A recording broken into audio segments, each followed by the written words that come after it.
Okay, call the meeting to order. Is there any additions or changes to the agenda as presented? Yes. I have a request for the board to write a letter to V-Trans requesting a reconsideration of speed limits on Route 100C and request, another facility use request for Legion Field for the Lamoille Housing Partnership. Okay. Anything else? I have a few items for rec. Okay, Rick, just general rec stuff? I can be more specific. No, I think that's good enough.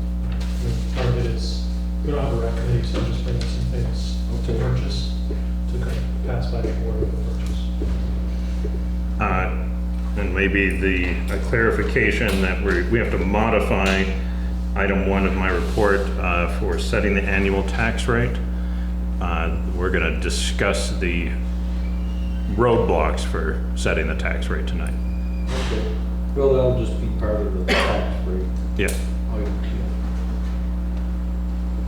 Anything else? I think Mike sent me an email, he was gonna be late. I'm not sure about Kyle. Kyle's in the back.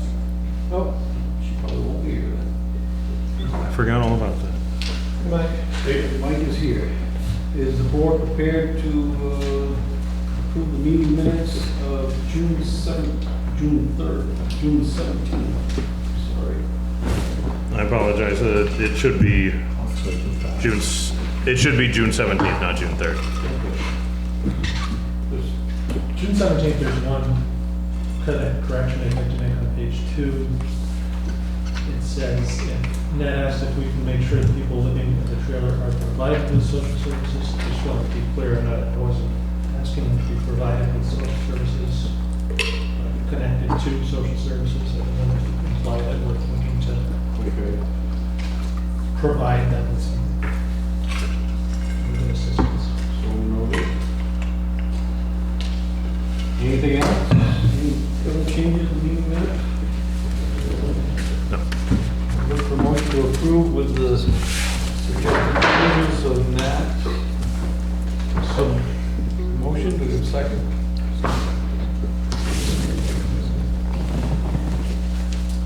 Lacking a second, the motion will die. I wasn't present. Mike wasn't present at the start of it either. Yeah, you started too soon. That clock is a little bit early. I'm not gonna argue with the chairman. Are you comfortable seconding the motion for approving meeting minutes with the changes Nat identified? Yeah, why not? Okay, the motion is second, any more discussion? All those in favor, signify by saying aye. Aye. Aye, those opposed? And you're abstaining. Rosemary, what for? Tax rates.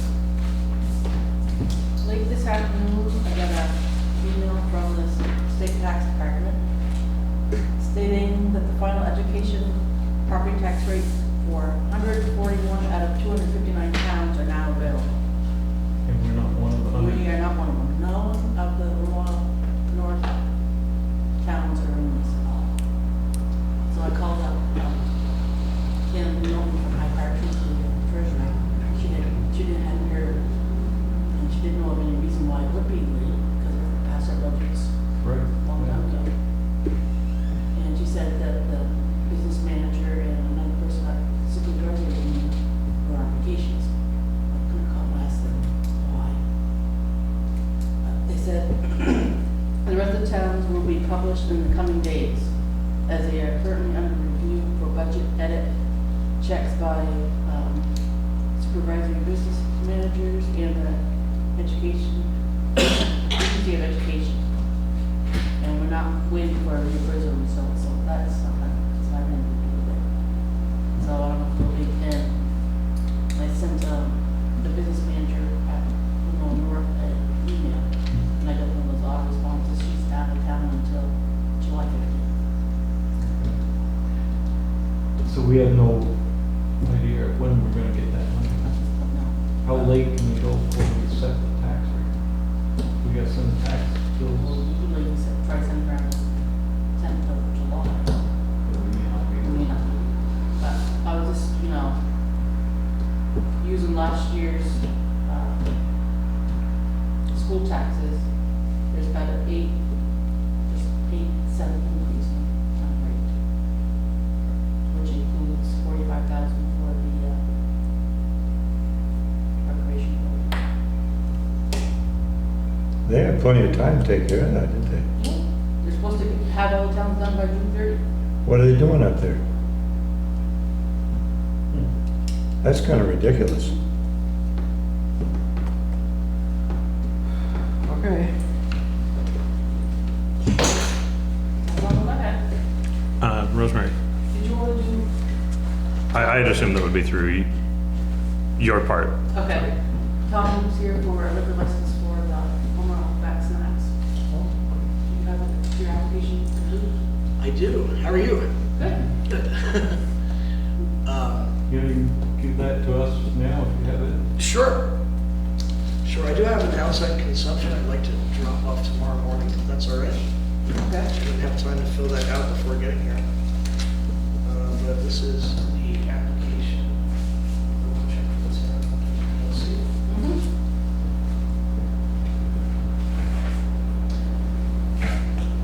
It's been a busy weekend. Yeah. Finally getting some good weather. Hi, everybody. My name is Tom. How are you? Oh, No, Tom. Johnson resident. I'm Doug Molsey. Doug, pleasure. Mike Dunham? Michael, hello, Ryan. Gentleman Eric. beside you, Johnson resident. This is Tommy. Tom. Hello, Tom. List to be complete. Thanks. So you have a good track record, obviously. In Morrisville, you've not had any problems with violations? or- I do. I have a business there. We've been open 8 years. Worked very well with the town and the police, Richard and Keith. If there's any question at all, please reach out to the town of Morristown, to the police department, to the Department of Liquor Control. Mr. Patrick Ross is my investigator. I'd really like to open up a nice food establishment here with, inside and outside dining, kind of focusing on a burger, among other things.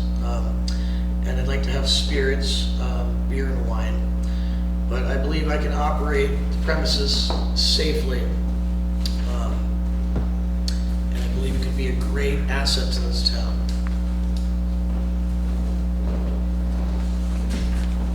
And outdoor consumption's on the deck there, or is it beyond? I think my back has a little beyond. Well, immediately I'd like to use the outside deck, but really looking at the front of the building, and I think I'd have to talk to somebody in zoning, but where the front porch is and that side ice cream window, I'd really like to put a deck in right there to have some dining in the front of the building. I think it might make the building look very nice from the road outside, make it look a little bit less like a double wide, a little bit more like a nice dining restaurant. A lot of things I want to do to the building, but the first thing I'd like to do is get it open and start generating some income. So Well, what's the definition of outdoor seating right now as the building stands, for that, what's the outdoor seating? there's a back patio Yeah, that I'm repainting right now. and that'll be the extent of the. I don't think I need any other outdoor seating at this time. I'd like to go over the premises with my liquor investigator before I do anything of any kind aside from that deck. So when I put in my outside consumption permit, it would be for the back patio. And then I'd like to go down there with Patrick Ross and walk the premises and, kind of do that with the state, if that's all right with everybody. I would like to do some events at some point. We do a lot of events in Morrisville. A lot of them are for charity. We've probably done about 25 different charity events for Habitat for Humanity, for the United Way, for various things. By putting on a music show, I'd like to do some of that here as well, because there is nice fields for that. So within the noise regulations.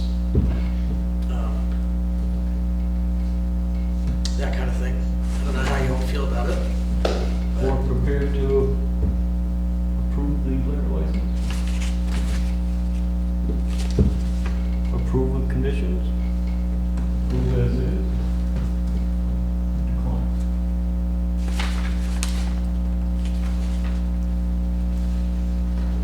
When would you think you're gonna? Hopefully in August.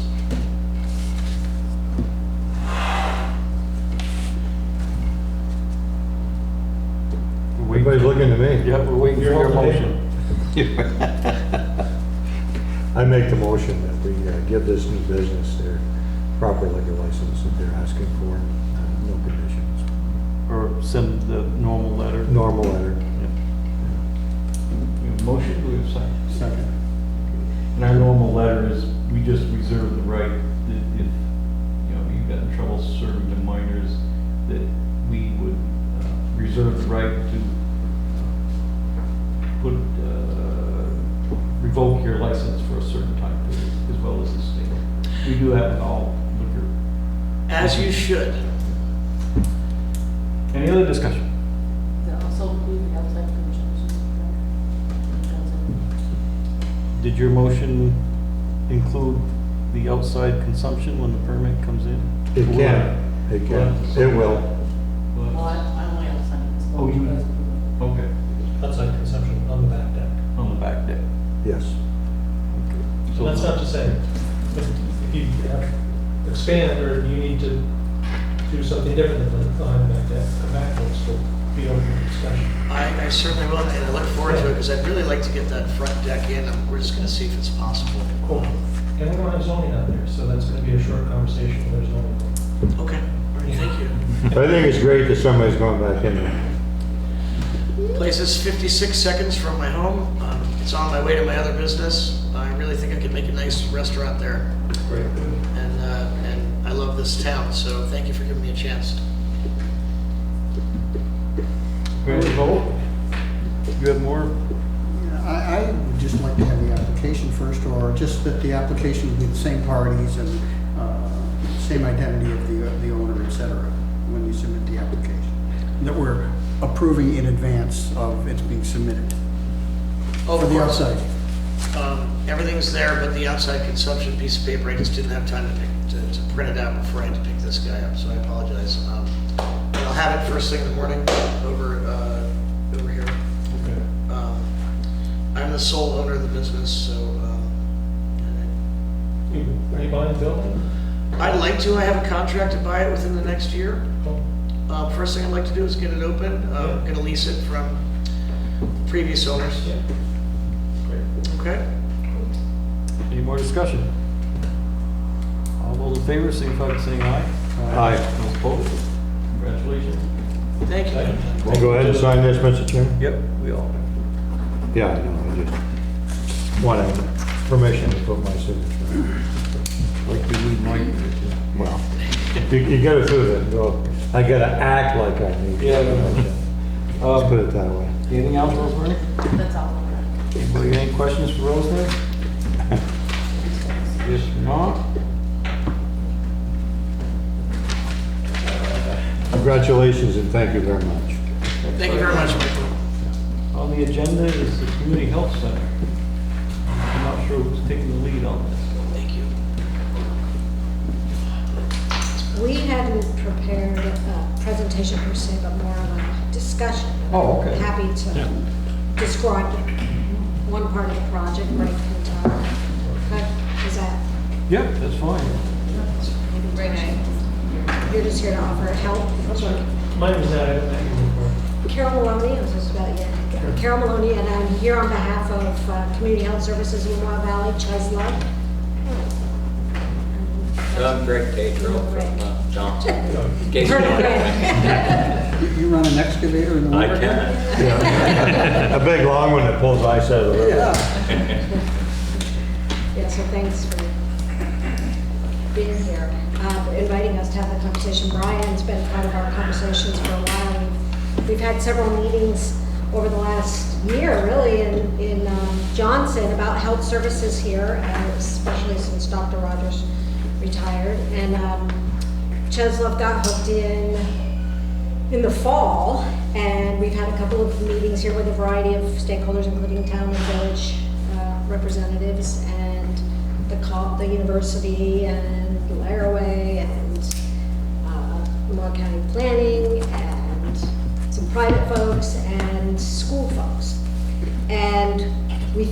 to go after a grant this winter from the health centers to expand into Johnson. There was a federal opportunity, and it turned out we weren't eligible for that grant. So we kind of turned our eyes towards the school, because that was the initial conversation was about partnering with the school. The leadership there was really interested, and and since then the teachers have come up to the table with their own interests and resources and ideas, and a broader group, and I'll let Greg speak for himself. But so basically what we have are two parallel and connected projects. So they're different, but they're obviously connected. Cheslov is the common denominator, and the children and families of Johnson are the common denominator as well.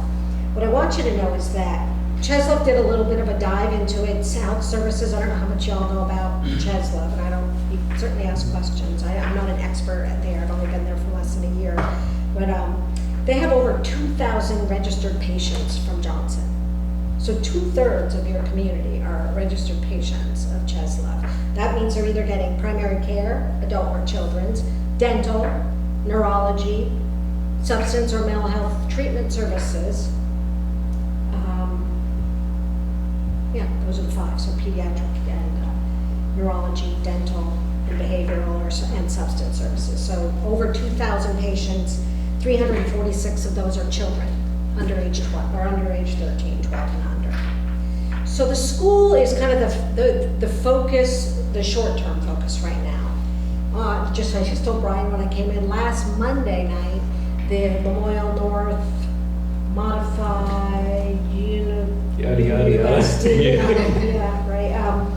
Approved $27,000 to renovate the room in the school. They have cost estimates that go between $25,000 and $32,000.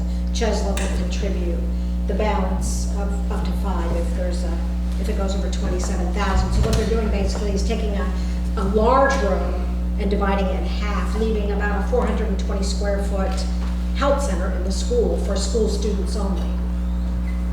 And that will be a center in what it looks like right now. The plan is to renovate that space into, sort of there's an exam room. So we would have a primary care provider, either a doctor or a physician's assistant. These are existing staff at Cheslov now who would be deployed over here 1 to 2 days a week providing primary care on an appointment basis for the most part. They have a full-time nurse now, or you do in your communities. You have a full-time nurse there now. She sees on average 7% of the students every day. You have somewhere between 8 and 15% of students don't even have a doctor of record. Almost 10% have never seen a dentist. So you're going to have primary care there 1 to 2 days a week is the plan. You're going to have behavioral health, which is mental health, probably 2 to 3 days a week. And then probably on a rotating basis every other week, depending on the need and how it, these are all subject to change, but there'll be a dental hygienist in there from the dental clinic. So you have a combination of primary care, preventive care and primary care, dental, hygiene services, and behavioral health or mental health services on a road out of that same space. So Cheslov would has the burden of putting furniture, equipment, which come to almost $10,000 for the basic equipment for all those services in that facility. The school wants to do the renovation. They're having trouble finding a contractor. Maybe you can maybe have some influence on that. Yeah. That's what Dylan said. He can't. They're having trouble. Everybody. You got a short window here, as you know. I'm not too good at building. Basically, I dig holes and bury stuff. Maybe we can start there. That's kind of what I'm good at. You probably know people who do other kind of. I might know some. So anyway, once they want to do that renovation, which isn't a huge project, but it should be done when the students aren't in the building, because it'll be fairly disruptive with banging and and for a small project, as you know, it encompasses a whole bunch of subs, because you got to do IT, you got to do electrical, you got to do sprinkler, you got to do heating, ventilating, air conditioning, and you have just the basic carpentry stuff. So it really is it's complex and just involves a lot of coordination of a lot of pieces. So we're not sure how quickly that, if it doesn't happen this summer, we're looking at possibly Thanksgiving break or something before that renovation can be done. So it could be January before that place is operational, but that's, with the board approval last week of that renovation, we're on track with the next step, which is getting, and Dylan from the supervisory union will deal with all that, you know, contracting work that they have to do. They have to put it out to bid and all that stuff. So I wanted to let you know about that project. We're very excited that that's moving forward, and I know there were a lot of questions, but again, that's for students at Johnson Elementary, pre-K to grade 6. Their families will be served only so much as the kids, for the behavior, for the mental health stuff, if families are part of that service or get referred to the other clinics at Cheslip. If they're not patients, current patients of Cheslip, which some number of them won't be, the doctor or provider there will coordinate with their existing. So if they're a patient at Cambridge or somewhere else, they won't have to switch, but there'll have to be coordination of services through their primary care, because you can only bill. It's a billable service. We'll be looking for grants. We're writing grants to help with some of those startup costs, and we're looking for other funding to help sustain some of the non-billable services, because there's so much that the school would benefit from. You know, imagine a mental health person consulting with the after-school program around behavioral stuff, and then advising teachers around that. Imagine the doctor coming at night to offer parent education class to people around what's normal development stuff. So imagine the providers working with the nutrition folks at the school, or the physical, you know, teachers, and some other creative ways. None of those things would be billable. So they're all above and beyond just the core service. But we have, you know, we have a pretty big vision of what could happen. But we'll start with the core services. So you know, we have a community, we're involved in the community conversation as well. But I wanted to just see if you have questions or comments about That the school. administrative building, is that off-site somewhere? Yeah, it'll all be electronically connected. So their records, medical records will be accessible through through their system, through Cheslip's system. And yeah, all the billing happens at their Morrisville office. Yeah. Is there any program or something that you're copying, or is there a template for this type of thing in schools? It's a great question. There is no other community-based, school-based health center in northern Vermont, above Route 15. Well, in Moyle, Franklin, or the 3 counties of the Northeast Kingdom. Winooski has a school-based clinic. They coordinate, they have providers from UVM and from the Community Health Center of Burlington taking turns in the school at Winooski. South Royalton has the kind of model program. They've been going for 20 years. They have a school-based health center down there. Bennington, they were actually one of the initial folks. Remember, I was working in Barton back in the early 90s at a health center, and they had set up the initial model at the Molly Stark School in Bennington for what they call the full-service school, with a dentist and a doctor full-time in the school. So there are limited models, and there are national models as well. But the state health department is starting a group to share best practice among all the school health center people in Vermont. So it's just a handful, but there are some. They all look a little different as Vermont, as we like to do. But that's, yeah, it's a good question. Do you have the staffing lined up when the work is done? Some of you may know Dr. Ballou, who's been to some of our meetings. She's the longest-standing pediatrician in Lamoille. Actually, she's the only pediatrician doctor in Lamoille County. And she is absolutely committed to this. She's not a young woman. She's been doing this work for 40 years. And this is her passion. She is so excited about getting in there part-time to provide this service. Her vision is actually to be linked to the high school as well, because we have one of the lowest in the state. We have the lowest rate of well child visits in the state, in Lamoille County. And my guess is, and we don't have it broken up by town, but given the poverty rates in Johnson, I'm guessing Johnson contributes mightily to that. And what that means is our young children aren't getting preventive care at a rate that other Vermont kids are getting it. So we have some work to do to improve that, and Dr. Ballou is absolutely committed. So yes, we have Scott McCrae, who couldn't be here tonight. He's the CEO and president of Cheslov. Some of you may have met him, and Brian has. He's absolutely talking to his leadership team, and because they'll be using existing staff, because it's a part-time rotating staffing arrangement. So nobody will be here full-time. So yeah, we're confident the staff are there.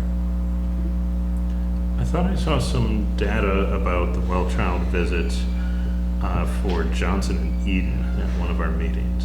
Nothing by town. Okay. They have not shared any well child visits by town. The well for youngest kids were the second lowest in the state for preschool age, and for adolescents were the lowest in the state for well child. So the number of kids who are getting to the doctor regularly just for preventive care.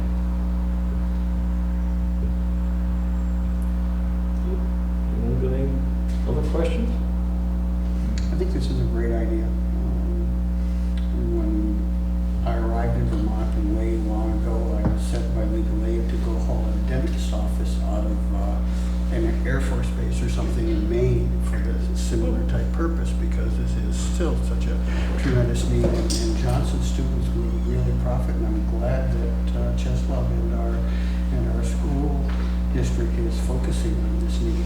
It's tremendously important. The principal has been over by David, has really offered many different options, and the facility is really excited about this, and Kat Gallagher has gone above and beyond as well to move this forward, and to, you all heard about a couple of months ago when there was a little flurry of activity on the social media plane, and Kat's invested a lot of time and energy talking individually to a lot of parents. And Dave hosted a meeting at the school for anyone who wanted to come and ask questions. We then went to the school board meeting in May to address the community concerns. So there have been some, but she's heard nothing in the last month or so. We've kind of, hopefully those are Good. have been responded to adequately. And then the other half? The other half is, been talking with Cheslov about the lower parking lot at the church, putting a small building in there that would be a full service healthcare. One of the things, I'm not sure you mentioned, with the Cheslov, it's a federally qualified health Center. So the good thing about that is they have to serve everybody. If you have insurance or you don't have insurance, or it's called, I don't know a lot about it, a little bit. It's a sliding scale, it sounds like, on how much you can afford, and if you can't afford anything, then it's free.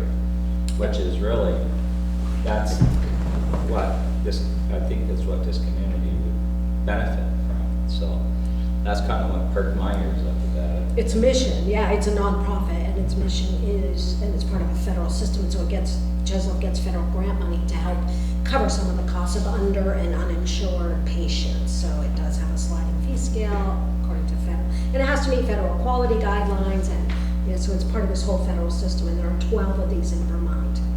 Right. You can't really turn anybody away. Can't turn anyone away. In the school you can. In the school we can, because it's a different site, but in a community health center, Right. you can't.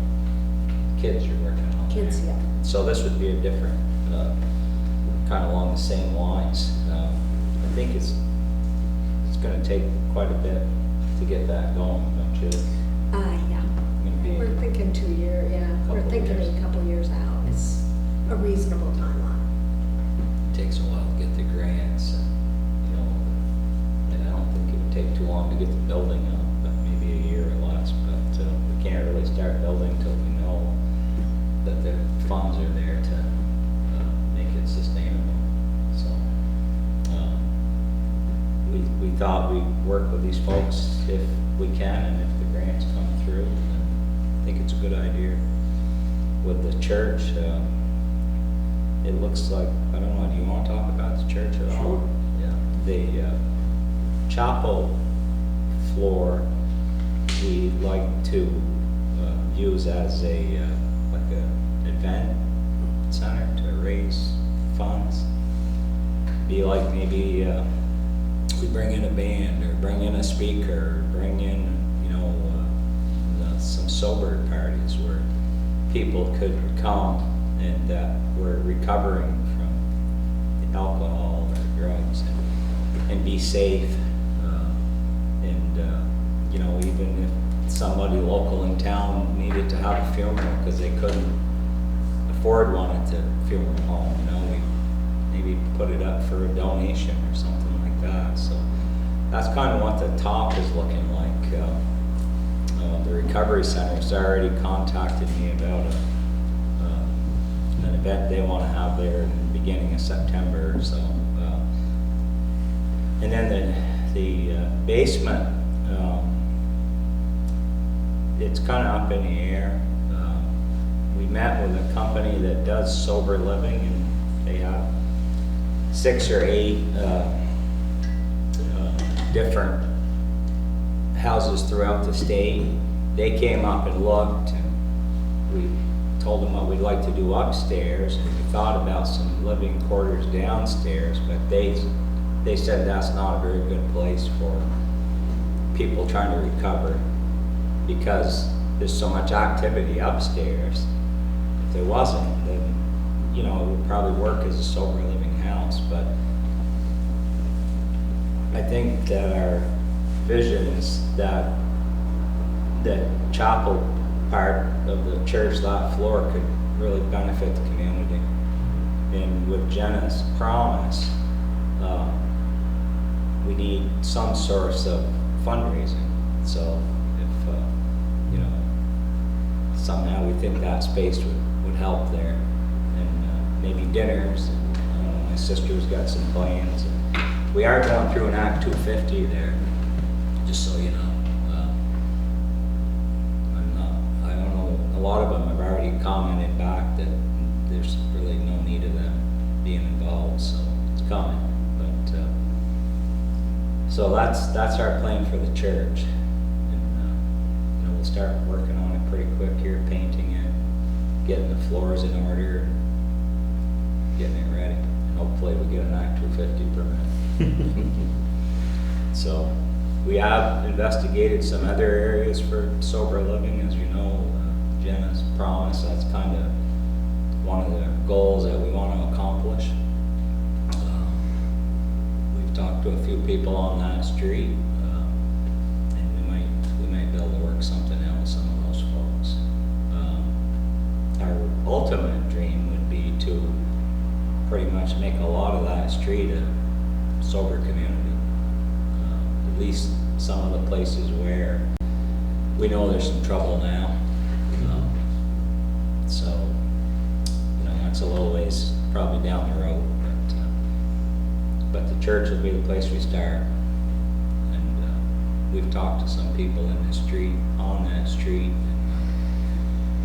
And I'm not sure they quite understand what sober living is. So we've got a little work to do there. But we're going to keep working on it. I think some of I don't know how much you know about that street, but there's some things going on there that really aren't good for a community. And we think having people that are trying to change their life and recover is better than some of the things that are going on now. So, but that's easier said than to explain. So we're going to keep working on it. So that's kind of what we're up against. And then, in the parking, in the Act 250 permit, we are permitting a building of about 3,500 square feet in the bottom. So, we had Sam Rosiano donated his services for all that permit fees project. Not the fees, but getting it ready. So we were talking, told him what we talked about. He said, well, let's put it all in one. And then if we never build the building, then we never build the building. But so it's kind of where we're going.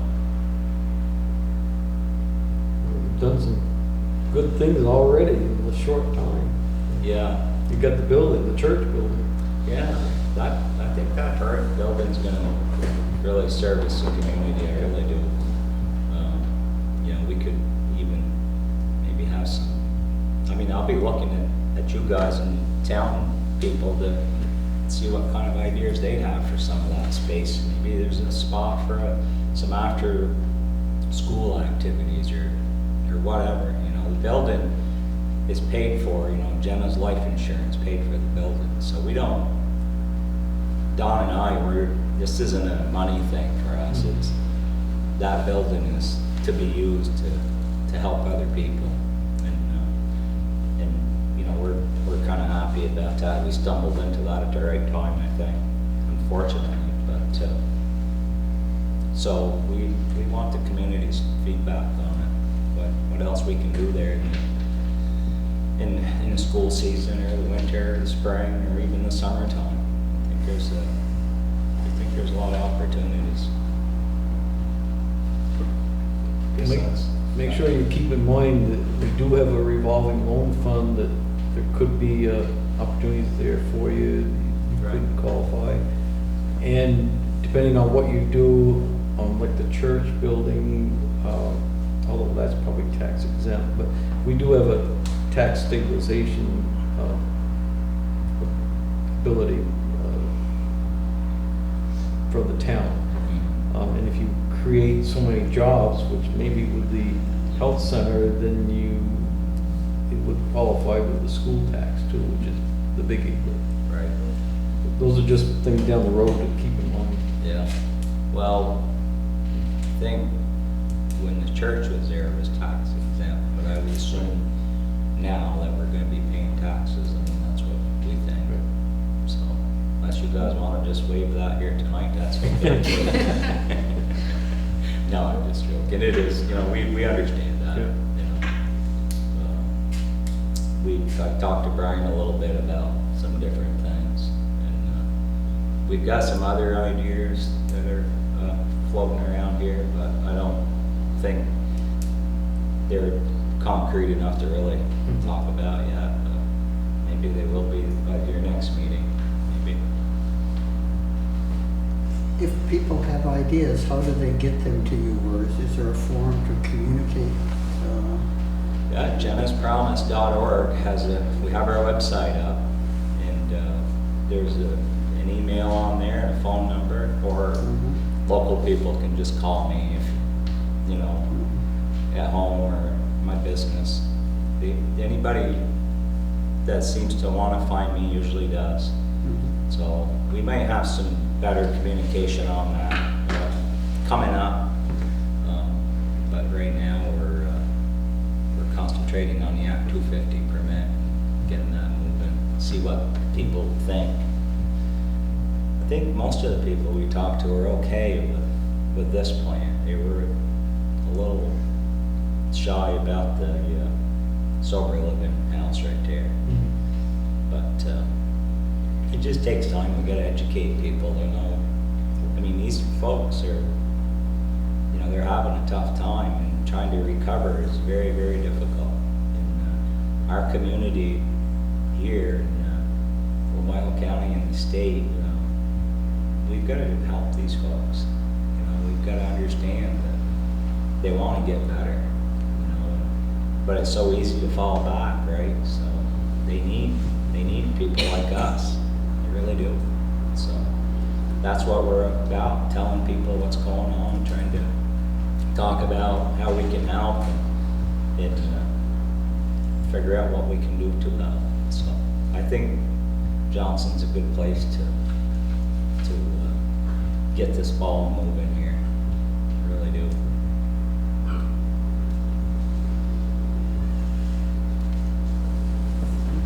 I guess it would seem to me that you know, like the plan for the school, you know, is directed at a great need. Your plan is directed at a great need, and it's us, and it's not time for a not in my backyard. This is us. Let's do this. Yeah, well, yeah, it's gonna take a little time to give people the opportunity to understand that, I think. But I think we're gonna make it through. Yeah. But they do have a little bit of that not in my backyard thing. But I don't. It's so easy to get rumors and the internet and social media gets everything stirred up, and as you know, the facts kind of go out the window and the rumors keep running hard. So A little bit like politics. could be. Yeah. But I appreciate your support in this matter, that's for sure. Thank you. Thank you. One of the things you may hear, speaking of, and Greg was alluding to it, the last couple of weeks, we've been flooded at Cheslip with, in relation to this project in the school, is there are a lot of rumors related to the changes at Cheslip. There have been the announcement of 3 doctors are leaving Morrisville Family Practice, 3 longstanding doctors who've been part of that. Dr. Kylie, I forget their names, Christy and, is it their, Bruno. thank you. They're leaving to set up their own private practice in town. They're not leaving the area. And they serve, among the 3 of them, almost 6,000 patients. So it's a big number. Cheslip has about 17,000 patients altogether, with 150 employees across its system. And so those 3 doctors are leaving, and they will ultimately be replaced with other providers. In fact, we're about to make an announcement that one doctor's already been signed to start, a new doctor's coming in August.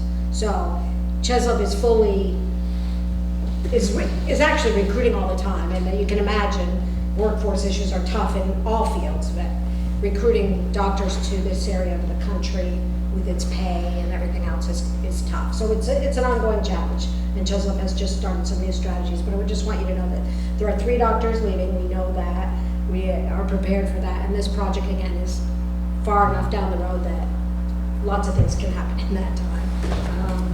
And 2 mid-level physician assistants are leaving. One's going over to Hardwick to work at Northern Counties Healthcare, another FQHC, and I think the other one's going with the doctor. So, that it's a lot, it's a big number, but it's not the end of the world. We're fully, our eyes are wide open, we're recruiting, it's not gonna impact, it'll be a pretty significant bump in the road, but it's not gonna destabilize the organization. It's a very stable, multi-million-dollar operation. It's, I think, 13 million in revenue, 13 to 16 million depending on the year. It's not, the world is not coming to an end. It's not henny penny, the sky's falling in. And some people are portraying it that way. So I just want you to know that Cheslip is aware of these departures and is very optimistic that this is something that can be dealt with and will move forward. So I just felt like you should know that, because you may have heard that. Cheslip is not folding, it's not going anywhere. It's here. It's kind of like running a business, I guess. Yeah, Right? it is a business, yeah. And when people leave, it's how you react to it. So, Exactly. they're not all gonna stay forever. And it's an opportunity. in And some of them we don't want to. Well. So. There's that. There's that. Yeah, Anybody exactly. got anything else? Oh, yeah, most of you know me, Tasha Wallace, Executive Director of the Memorial County Planning Commission.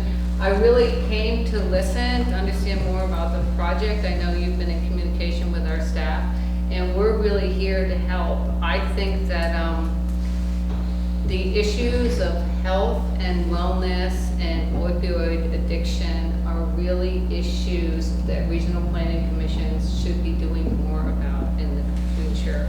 I know that Chittenden County Regional Planning Commission is very involved in the efforts up there, as well as Northwest. And so we're really making a commitment to take more of this on. And this project is really just a part of that kind of larger issue, because I strongly feel that there's things communities can do to help the community and residents through planning and strategic thinking and really, looking to the future. So that's just why I'm here. I'll have to have to disclose, my husband's on the Cheslett board. What is his name? What is your husband's name? Kevin Goddard. I haven't talked about this with him. He's a wedding photographer. It's July. I probably won't talk to him for a while. But anyway, we're really here to help, and we're very interested in these discussions. And we hear a lot about grant opportunities, and we're happy to forward along everything that we can. Bid Seth has been, I usually call Seth because I know him, I guess, a little bit more, but, yeah, it's been helpful. Yeah, Yeah, yeah. we'll get the ball rolling. It's just, it's a pretty big ball to get moving, but. But it is gonna take, you guys have opportunities to get unique opportunities to access funding as well that can help us as partners that could really Right. move. We've met with Senator Leahy's staff, and Scott's met with folks down there as well in Washington. We'll have another meeting set up with them next week or the week after. We had a meeting at the stands with Rich Westman, Senator Westman, and he's committed to supporting us, trying to get this in the governor's budget, some piece of this in the governor's budget for next year, and if not, then he would work with us to see about how the state might be able to support this as well. So it's gonna take A lot of people. a lot of people to pull this off. Yeah, these things are collaborative efforts. and, yeah. I think one of the things that would help, it would be to extend the village, The village center Designation. village designation. center, Yeah. yes. And it wouldn't need to be extended too far, so that would be, I think they've made that request, haven't They have, but this circumstances have changed a bit, so we have, it'll go through the village, but they have a pretty good case to be made for, things have changed and it should be considered again. And I know they're very supportive of all this, the village. yeah, I don't remember them at all. Right, and our staff is always happy to help out on applications for village designation, downtown designation, or expanding those. I don't participate in that since I serve on the downtown board, but I'm happy to answer questions about, what generally works or doesn't work. Thank you. Thank you very much. Thank you all for coming in. Thank you. Thanks. It's warm. It's usually only after Mike's been talking with.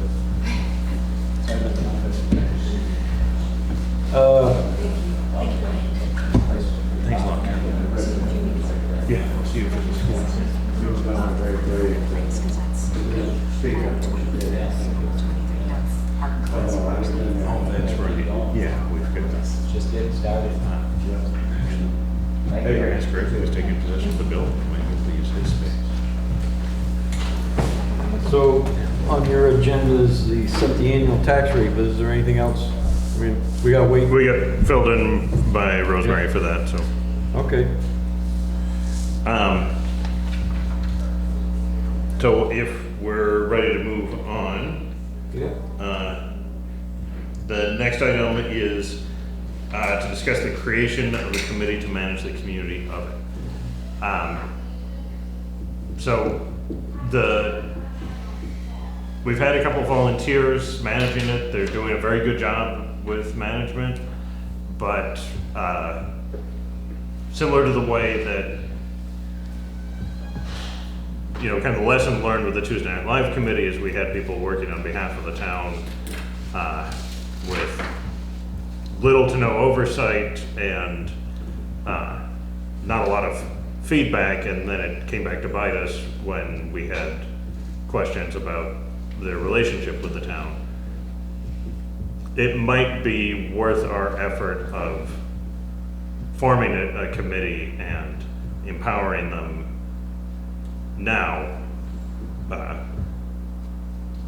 while it's relatively new and that really wouldn't, How many folks is it currently involved? Jasmine and her family are the ones that I'm mostly in contact with. I know that she's got support from a handful of other families, but I think that we can work with her about formalizing that relationship and seeing who's willing to serve on an official committee, And, it doesn't have to meet that often or much at all during the off-season, but. And the other biggies, because they are starting to raise funds that they go through the office. So- Yes. Yeah, Rosemary and the town are acting as fiscal agent for the oven. Right. How many members? Or you'll know that when you. I think we can give them a number, or we can work it out with them as they go. We had the issue last time when we didn't say how many members a committee was, that they were able, or they were, if we don't set a number of members, we have the potential where it's very easy to interpret. It's very easy for them to reach quorum, because we don't have a specified number that if it's below this, it's not quorum. So it raises the question of, is it quorum or isn't it quorum when we've got 2 people on the committee? But right now, we don't have anybody on the committee. We're just asking for it to form, so I think that we're still okay with outsetting a number of members. Mr. Chairman, if I'm not mistaken, I thought the main drivers of this community oven were going to keep involved in this oven, or am I mistaken that they were just going to get it built and wash their hands of it? As I understood, they got it built and they were training in that level. But this is a different thing where they're having community events on some kind of regular basis, weekly, I believe, Monday nights. Monday nights, they're having, They're raising money to pay for that. Yeah, I get all of that. It's but a little different. I think that when we kind of approved this in the beginning, we thought that there was going to be a committee of the group that built it to take care of it. Now, it appears as if it's falling onto the town to manage this oven. well, that's kind of the question before us, is do we want to wash our hands of it and say that it's entirely citizen-led and we're not going to be involved? Or do we want to take some ownership and retain our stake in it? That was very explicitly stated, what Mike said, that Jen would, and I think Mark was behind it. I think there are people here who would verify that that's the case. I think I remember taking it on the chin pretty hard during that meeting, when I stood up and said that I think this is going to require a little more management than people realize after you have it built.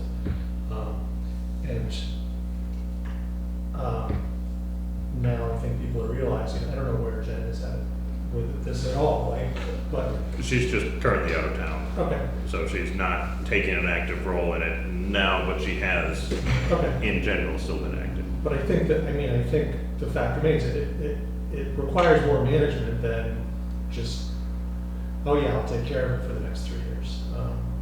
And that's okay, lesson learned, but I support this idea. Though I would suggest, and I want to talk to Jasmine about it, Jasmine has been doing so much to get this thing really used a lot in the summer.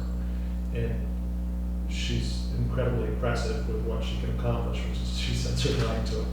So I want to run this past her, but since we're reconstituting the rec committee is going through a rejuvenation now, would this be a subset of Johnson Rec, like the soccer club and Little League and archery? Instead of forming a whole new committee, it's just an idea.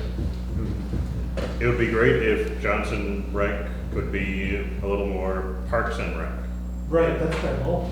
But we would be part of it. Ultimately, by the end of the year, we are Parks and Rec. Right, that'd be perfect. But we had discussed either the last meeting or the meeting before, some repairs that we needed to do.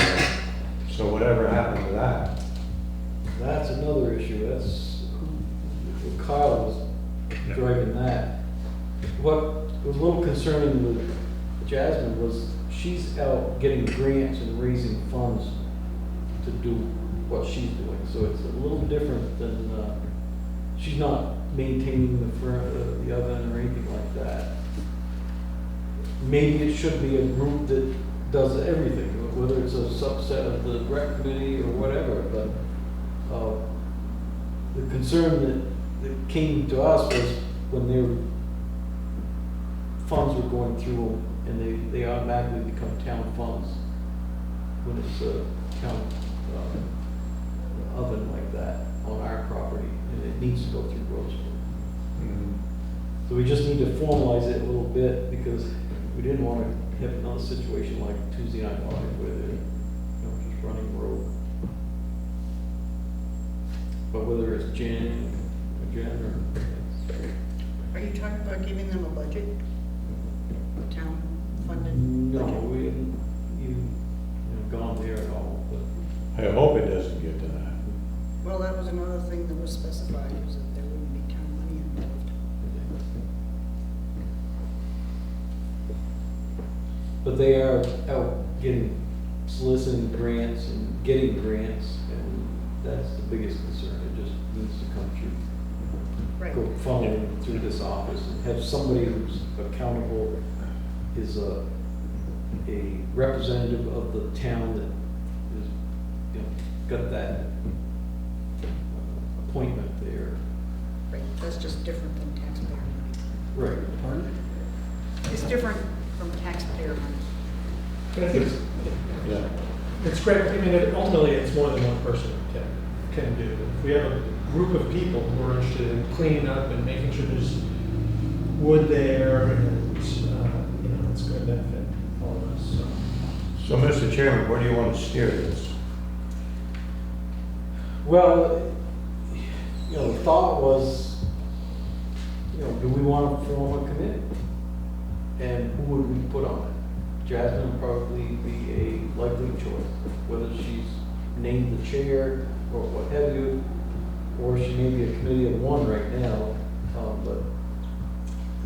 Well, Nat talked about a subcommittee Well, underneath the rec. that's another thought, a new direction. Yeah, I'd like to talk to Jasmine about it before we leave.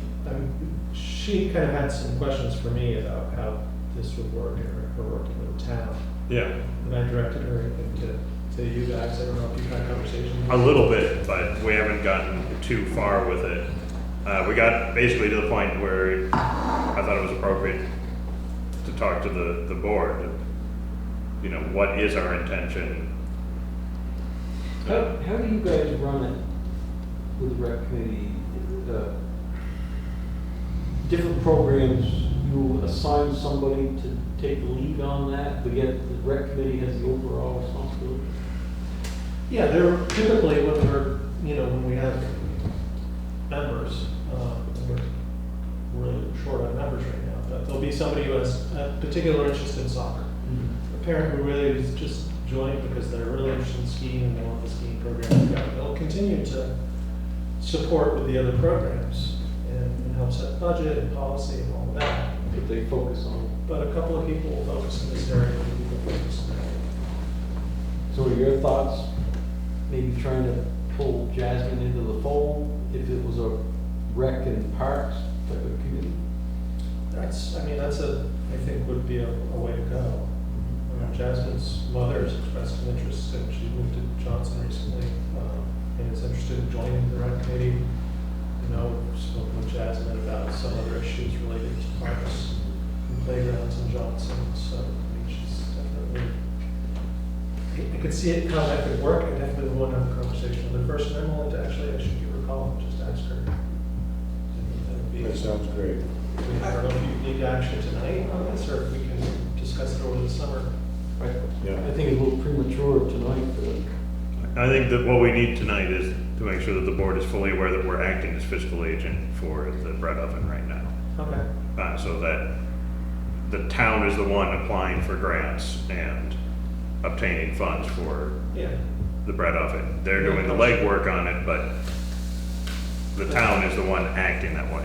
That way, all the funds are, totally above board, that we attain them, we make sure they get spent on, approved items.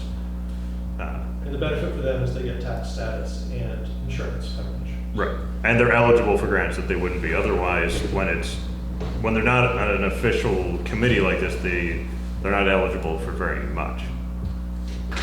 I think the advantage is they know who they are and who they represent and who they're accountable to, Yeah. as well as this financial stuff. I think we ought to say, yes, we ought to have a committee and we'll go about setting it up. I'm not at all in favor of the rec committee's involvement. I think of this as more like Tuesday Night Live. I think it's a social event. I don't think of it as, unless the rec committee can shed its stripes and become adult-oriented, and there's a whole area of outdoor recreation for adults with trails and different things like that we haven't gone into. Maybe we can change, maybe there'll be sufficient staffing to allow that. I'm only forecasting based on past successes and non-successes. So I think of the bread oven as an extension of kind of Johnson's cachet of soft power, and people coming to like Tuesday Night Live and doing the things they like and feeling good about the community. And I think it's more that than it's a rec thing. But if things could change and they could run it successfully, I just forecasting based on old history. And I'm not opposed, but. And then potentially, especially with the hire that we make this summer, I'm really hopeful that we continue to drive in the direction of adult programs and review, integrating the entire community into Johnson Rec instead of just being about kids programs. But that's my vision. You're right, we never got there. So. You're dreaming in areas I'd like to see these. Yeah. So This time comes. So leaving here, is there going to be a discussion with Jasmine? Yes. About this? okay. So we'll hear more. Okay. You guys here just for the Conservation Commission Reserve? Why don't we skip ahead to that? Okay. Then you guys don't have to stay all night in the sauna. We don't mind You can stay, you can We stay. don't mind a reporter here. We're not trying to kick the press out. No, we don't. That's the village trustees. We actually get along now. Oh, that's Big projects, yeah. good. Oh, wow. That's cool. So I think we did get a letter from, Yep. from You Sue. should have in your packet a letter from Sue.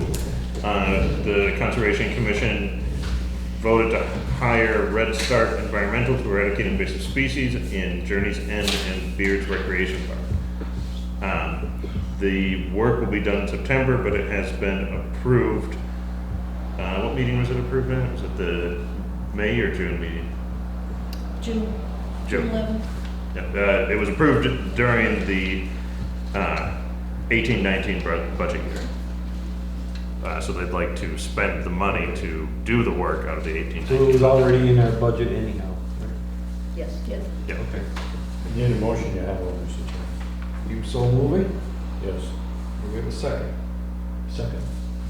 And just so Donna knows, the motion is to commit the $1,200 in the FY 18-19 budget that was dedicated for the Red Star Environmental Invasive Species Act be carried over into the next year's budget, dedicated for that purpose in September. Any other discussion? What are the species that show? Is that knotweed? It's mostly knotweed. It's really bad at Journey's End. Barberry and bush honeysuckle. Anything else? Over and got rid of, we tried to get rid of the bush honeysuckle at Beards, and we cut it, burned it, and some of it's back already, so they said, leave it then. have to let us know what techniques they use and are successful. Anything else? It'll be it'll be interesting. Yeah. All those in favor, signify by saying aye. Aye. Those opposed? Thank you, sir. We're having a cutting session on July 14th up at Journey's End, because what Red Start has asked us to do is to cut it all down early, and then they come in September. So on Saturday, starting at 9 o'clock, everybody's welcome, bring a lunch. go swimming, have some fun. CC never does anything boring or not fun. Eric, I wonder if I could just share something else. Let me guess, for the Historical Society? No, Oh, okay. no, I'm conservation tonight. Okay. I was history all day. Okay. You're not gonna put your hat on for a minute just to make an No. announcement? No, not that I can do. She's dedicated. Um, You're gathering? For conservation, we've had a set of steps installed over at Beard's Recreation. I don't know if anybody has seen them. They look amazing. Yeah, Noah Pollock did it, he's with the Vermont River Conservancy. And one of the things that we had talked with him about was putting in an accessible trail there. And he looked into it, but he couldn't get it done in this time period. So we went ahead with the stairs because they really are helpful, there's no question. But he sent he sent me the cost estimates for the accessible trail, which would be about $4,500 as the high side. Yeah. So I'm mentioning it so that if we have some more carryover left over, if it could sit there, and we could try to write grants too, but that would be a wonderful place to have it accessible. Only down to the picnic table, not down to the water, because that's just too much. But it's such a beautiful spot to just sit there. So that's my pitch. Okay. If you could, he actually said $4,500, I think it is. Yeah, 4,500, but that's a top figure. So. The accessible trail would be about 250 feet. It would require removing topsoil, laying 6 inches of 1.5 stone, and then 2 inches of 3/4 crushed stone. It would be useful to rent a small walk beyond, walk beyond loader and tractor for hauling and moving the material, so that would be done. He figures it would take a 2-person crew 3 days to create the trail, and so that's his 2,300 in labor and 1,500 in materials, and the equipment rental is 700 in town. So. And of course, the town's always been wonderful working with us with the stone, so that would save some money there. So you can do your other things now. Thank you. Is that it? That's it. Well, Tuesday night's live. We're going to have pies starting next Tuesday. Good. All the same bakers are all lined up. Perfect. Okay, next item, facility use request.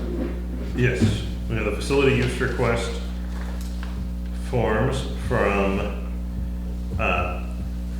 Howard Romero on behalf of the Tuesday Night Live, which includes our calendar of bands. Duba Field for Sophia Beard for a birthday party. And the Lamoille Housing Partnership for their Harvest for Housing fundraiser, same that they did last year. And that's September 7th. Board prepared to approve the slate, or no, individually? Slate, Mr. Chairman. Any conditions? No. You might recall that the Lamoille Housing Partnership served alcohol at their last time, and they're intending to do so again. So we'll have a special event permit from the Alchemist Brewery in for that. And in the past, when we've had folks serving alcohol at our facilities for these things, we've asked them to cooperate with the Sheriff's Department You want to modify your motion, do that? Whatever, yes, what he said, put it in my motion. Got a motion and a second, any discussion?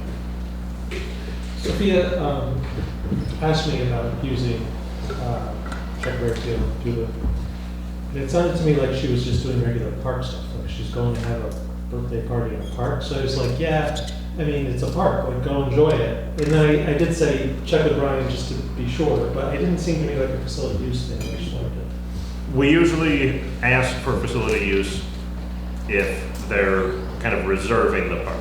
For reserving, okay. You know, it comes up a lot more often with the pavilion at the other one, that they want to have, you know, it's still a public park, but they really want to have primary use of the facility. If somebody's just going out there and they're using the park and it doesn't really matter who they encounter, else is using the park and who they encounter. You know, I told Sophia that nobody else there was no conflict, there was no sports team or anything booking the park, but she could reserve it for her use. Good. So it's more of a reservation thing. Then. Yeah. We don't charge fees for it, so it's just kind of convenient. So can I ask for a friendly amendment? Yeah, that the chair signs. the Authorize board. the chair to sign the 2 facility use agreements, and then the board members need to sign the noise ordinance. Correct. Oh, I apologize, I grouped in the noise ordinance with the facility use. And it's accepted. Any other discussion? All those in favor, signify by saying aye. Aye. Those opposed? Okay, do we want to go back around to the bread oven? Yes. Seems that way. Sorry if I'm late. No, we got through a little early. But we sort of left it as, we think that it should be some kind of a town entity, but Yes. we were gonna leave it, I'm not sure if it was Nat or who it was gonna reach out to you, possibly having it as part of the rec committee, but just having discussions. Interesting. We didn't formalize anything yet. Okay. Yeah. Kind of want to get your thought on it, whether it could be a component of the rec committee or if you prefer that it just be its own entity out there as a community rather than a committee. Yeah. So in regards to where it is, I think that it would be, neat to have its own committee, because it seems as though Legion Field is changing in a way. It's no longer so rec focused, and I know this because I live right across the street. People don't really recreate on it that much, or it's not an it's not an organized recreation place anymore. So whether it is an umbrella of rec, but it kind of oversees Legion Field and takes that off of the shoulders of rec, or something along those lines. But I do think that the oven itself should have its own committee, because the things that we're trying to do are very specific to building that field around the oven. Not building the field around the oven, you know what I'm saying. Kind of altering the direction of where it's headed. Yeah. Who's on the committee? We don't have one. I was told we should have one, It's so a that's why committee of I'm one? here. Yeah, right now it's me. Okay. But I have several, Monday nights we do a bake, and I threw it out there last week that, Kyle Noose is saying that we should maybe form a committee, and I had 5 people say, yes, I'd be on it. So that was Luke Galately, Sophia Berard, Charlotte Rosecrans, myself, and Ray Cania. And I'm sure there would be, I don't know how many people need to be on a committee. I don't know what it would even look like. That's why I'm here. When I asked Kyle what, as well as Eric, what I anticipated, Kyle told me that about as far as like integration to the rec committee was that, that perhaps one of the members, well, actually, that wasn't the rec committee, I thought that the Tuesday Night Live, there ought to be someone on the committee who is also a liaison with the other organizations that might be easy to feel, just for. On Tuesday Night Live? Yeah, well, I was thinking Tuesday Night Live, it was very, I didn't think that, I had a lot of harangue about, that I thought that the rec committee hadn't done this type of thing, but maybe they could change in the future. Yeah, yeah. But I thought that Tuesday Night Live, there was a dispute in the past, and it might be well just to facilitate communication on that. So I just throw that out. I understood us to be likely saying, yeah, we think we ought to do this, let's figure out what it should be. That's sort of, So usually if Eric I'm, would ask if we have a consensus on that sort of concept. are you saying you want to liaison, someone on the committee who's on the select board? Is that what you're saying? No. I'm Tuesday Night sorry. Live. On Tuesday Night Live. So or that would be maybe the Sophia rec committee. Berard. Okay. She's on the Tuesday Night Live committee, Okay. so she One of would the be, members is, Mhm. that That'd would be be so- perfect. yeah, yeah. And I mean, I'll just tell you what we're looking to do, and you can tell me what the best thing would be, whether it be marry ourselves with rec or create our own thing. Selfishly, I don't want to go to a lot of meetings. I want to just do the thing. And we are trying to write grants. I've been working with Brian to write grants to make these meals at the pizza oven 100% free, so everyone who comes is a recipient. And we've gotten one grant so far, but I've applied for 4. We just wrote a grant to get the picnic tables, as you all know. But we also are experiencing some setbacks with the structure of the oven. And we've already had Andrew and Blair, who own Elmore Mountain Bread, come and look at it, and they're willing to do the work, the structural work for us. But we need to have like bread oven sponsors in order to do that, because we don't have a budget, because we don't have money, because this thing is brand new. And so we're trying to figure out the best way to legitimize reaching out to folks to be sponsors to get the thing fixed so we can keep doing what we're doing. So you tell me what I should How much are the do. repairs gonna cost you? I have no idea.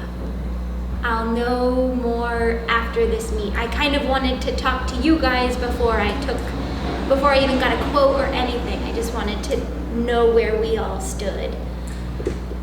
And, you know, as we were talking, before this, and before you expressed so much interest, it was our understanding that it was really Jen was gonna sort of lead the management of this. I think it's a great move. Yeah. Other folks are helping out to assist. I'm wondering what her role in this would be.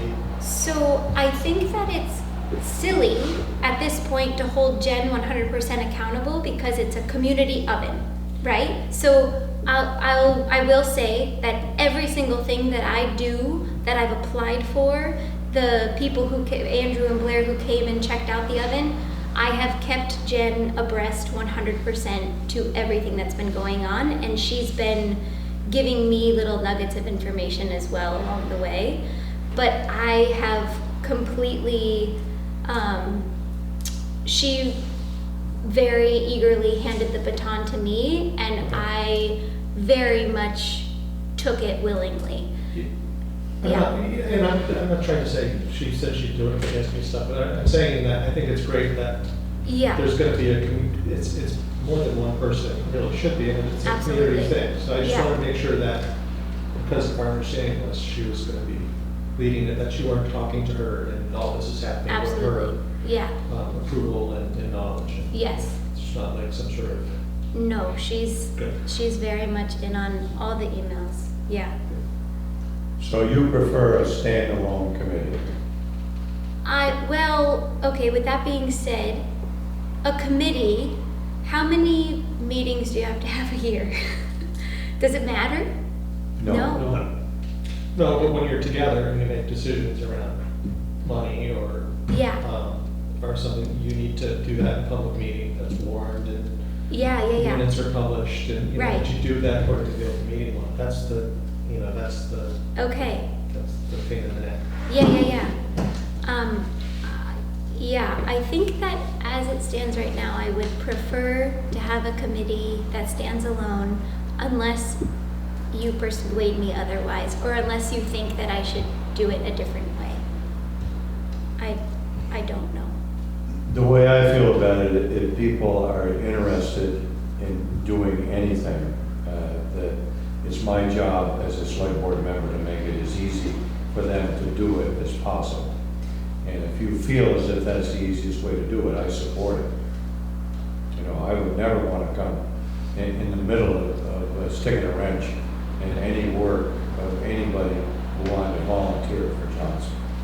So if it makes you happy that way, I support you. Okay. As well as meetings that this committee might have, I would think there'd be twice a year that you might come in front of the select board. What we're planning to do this year, and this is what we did, you know, just to sort of keep us in the loop.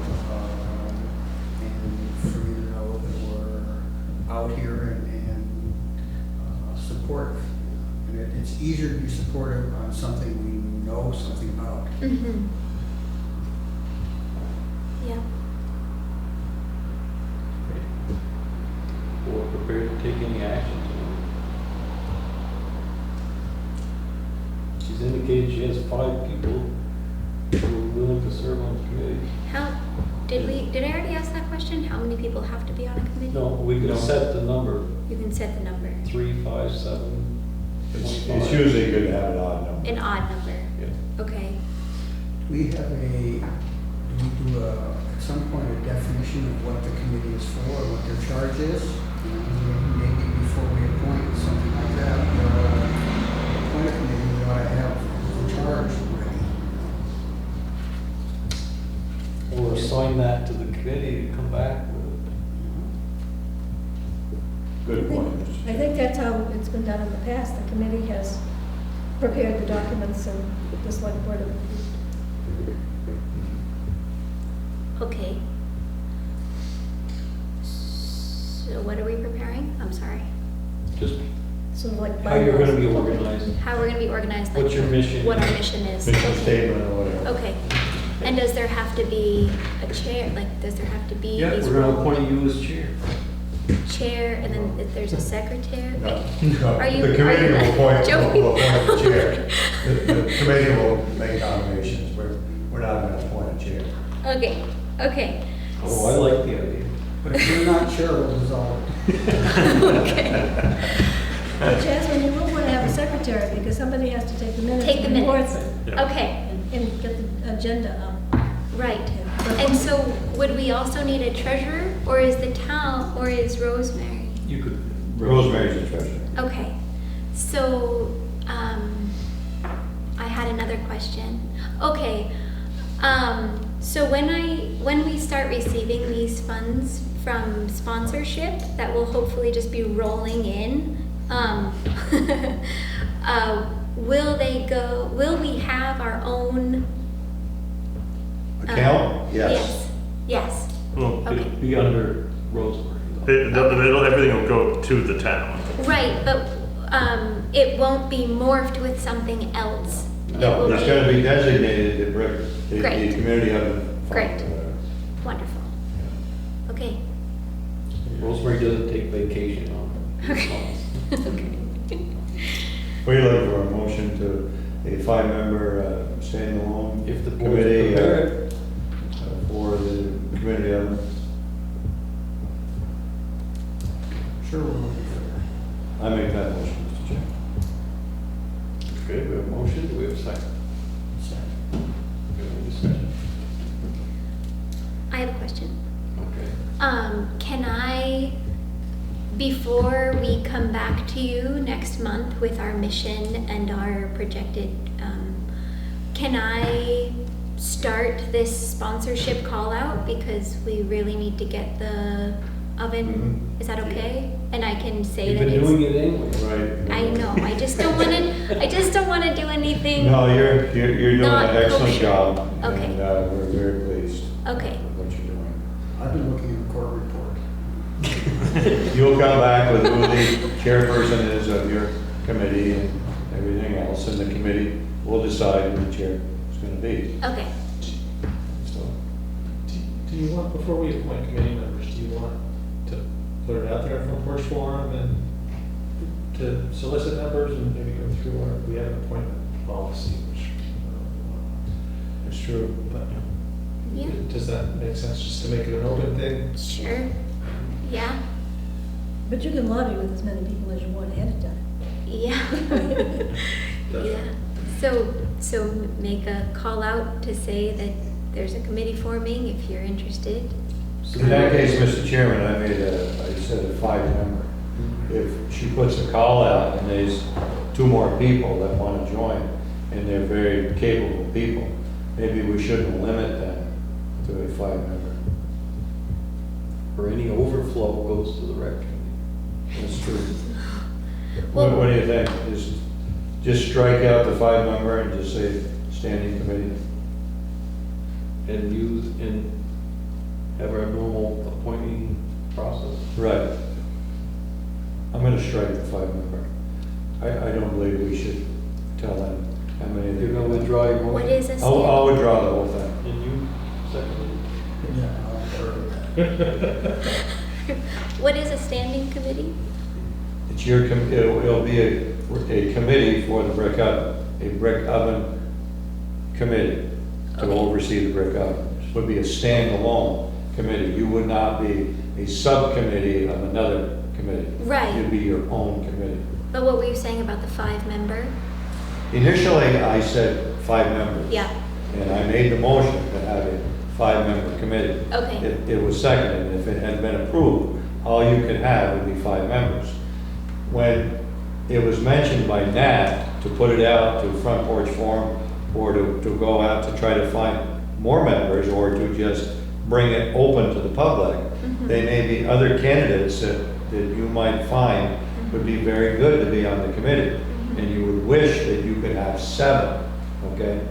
Then you would be limited to 5 because we voted on 5. So if we say open-ended and you can decide how many people are gonna be on your committee, then you can decide on your own, Great.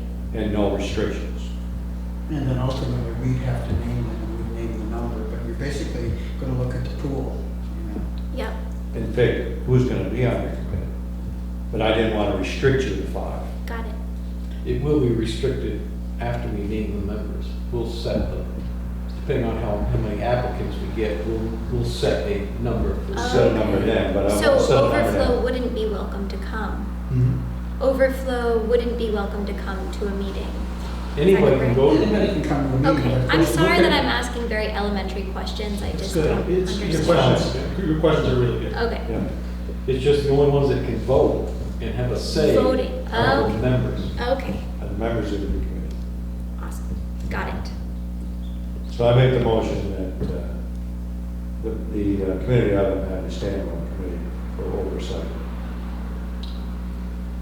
Okay, we have a motion, do we have a second? Second. Any more discussion? All in favor, signify by saying aye. Aye. Those opposed? Congratulations. Thank you. Thank you. Oh, boy, we got a biggie. Jasmine, I'll be in touch about writing the post for seeking members. Okay, And I've got a book on committees and roles and great. open meeting laws and Oh, yes. public documents and kind of everything else. That would be good. Okay, great, thank you. Thank you for your help. If there's somebody in your household who was a board member or something, he might be able to help you with how Oh, open yeah. meeting Yeah. law works. It's true. Thank you. Thank you, good night. Good night. Good night. Thank you. On-call compensation proposal. And we got a counter proposal? Yes. So, as you recall, At the last meeting, the board suggested that we stick to the amount of money that we have the potential for saving, which would have translated to $124 and change per week for 3 members for 5 months, or 22 weeks. As compensation for winter on-call pay. What the highway department has suggested is as a compromise to this, is they heard that our general concern was that if we went over that 125, that money was gonna have to come out of some line item. That we didn't have money in the current year's budget for any alternative. So they've asked that what we consider for an alternative is for 3 members for 5 months, 22 weeks, that members who were on call were receiving $100 as an on-call pay, and an additional 4 hours of, they had asked for comp time, but it would be better to track it as additional vacation time. That would put the total compensation, so first of all, we could pay for that out of the current year's budget. That would basically assign a certain amount of the compensation for being on call to the vacation time, where we have hours that we have budgeted.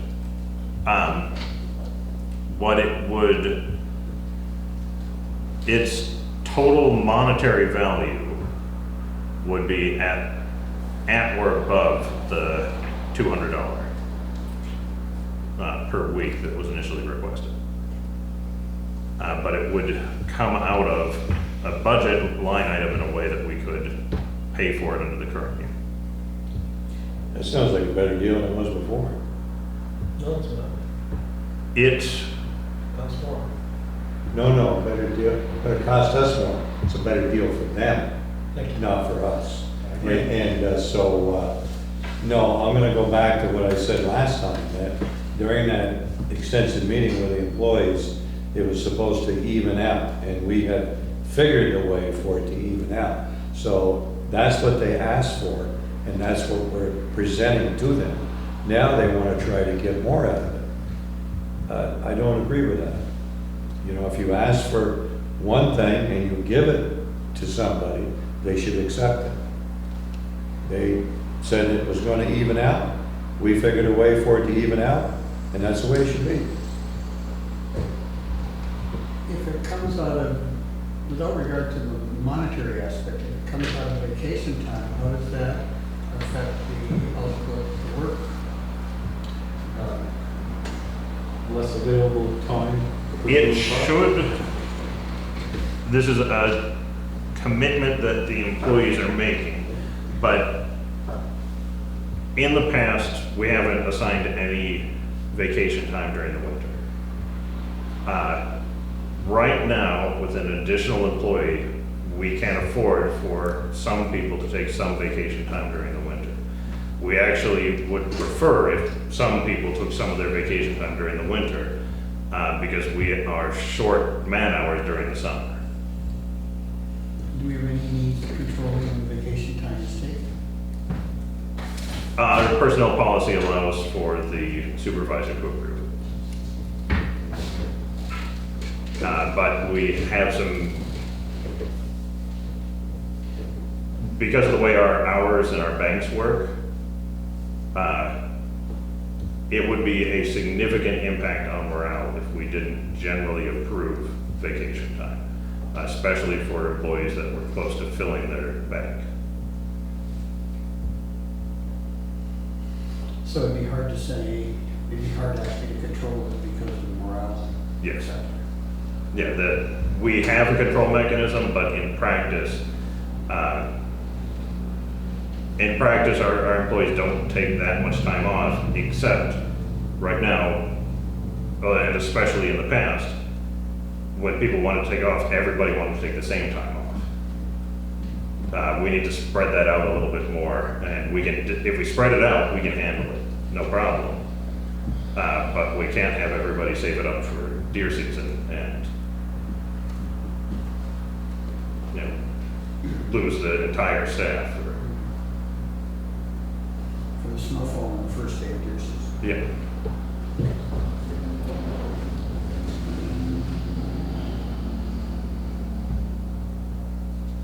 So the board would see, we had an offer, they have a counter offer.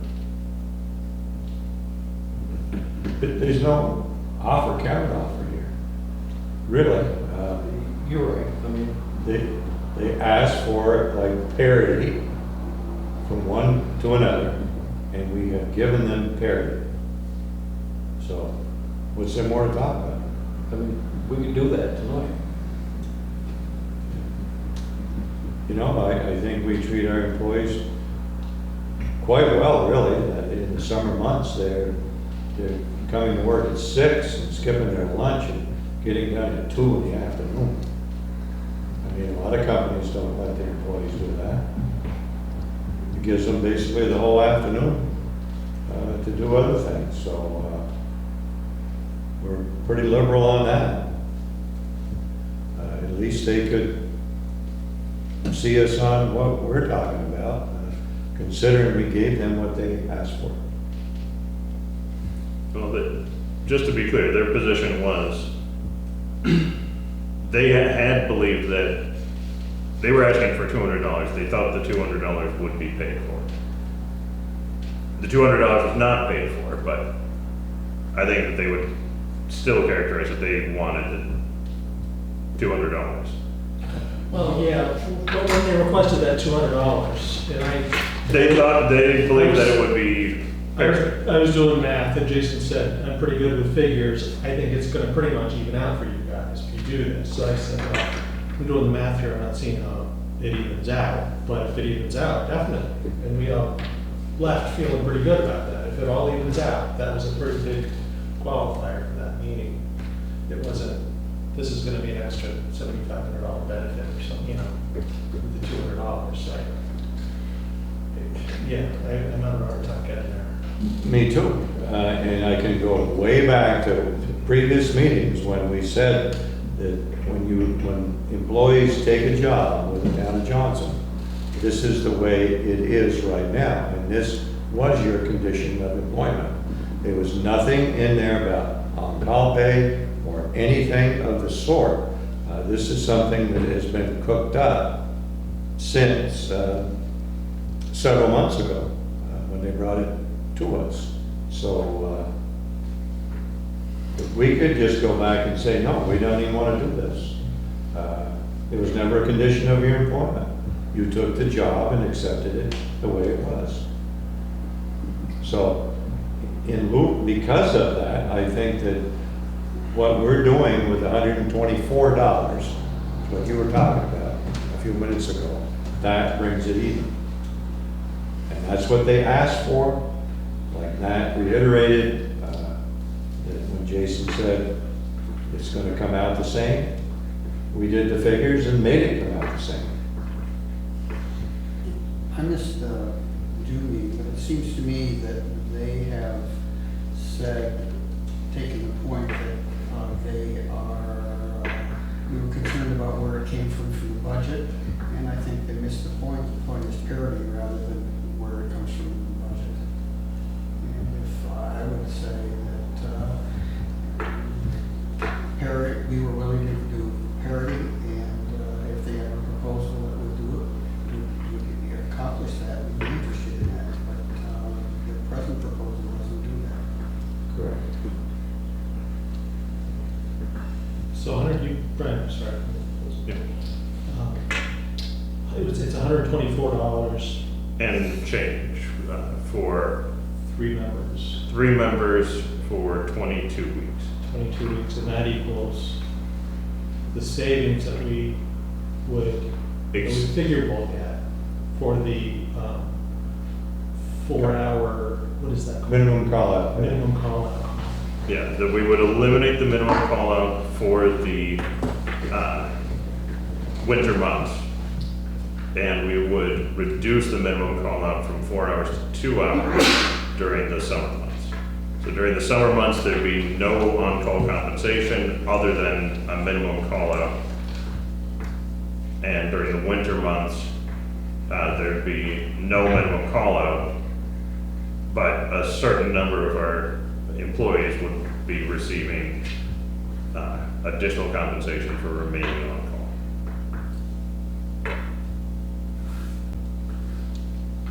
I think it's good to be paying them for being on call. I think that gets us out of the legal gray area. I have to say, the least. We need to do that. So I'm very comfortable with that. $124, $125 rather than the nearest dollar. For 3 months for 22 months. With the concession that on minimum call pays eliminated. For winter, reduced to 2 hours for students. 22 weeks, 22 weeks, what did I say? 5 to 7 months, but my hearing isn't so good. 22 months would just not make any sense. So I apologize, I'm sure. It's a side. That's okay to make a motion?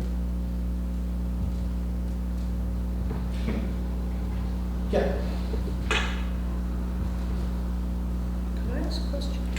I've been told, excuse me, I've been told actually several times over the years that they are the highest paid road crew in Vermont, or one of the highest paid road crews in Vermont. Is that true? No. We always, we do employee surveys, and we try to be at or above the average. And our highway department, for comparable sized communities, you know, we don't compare to Burlington, but I think our highway guys, by and large, most of them are a little above the average.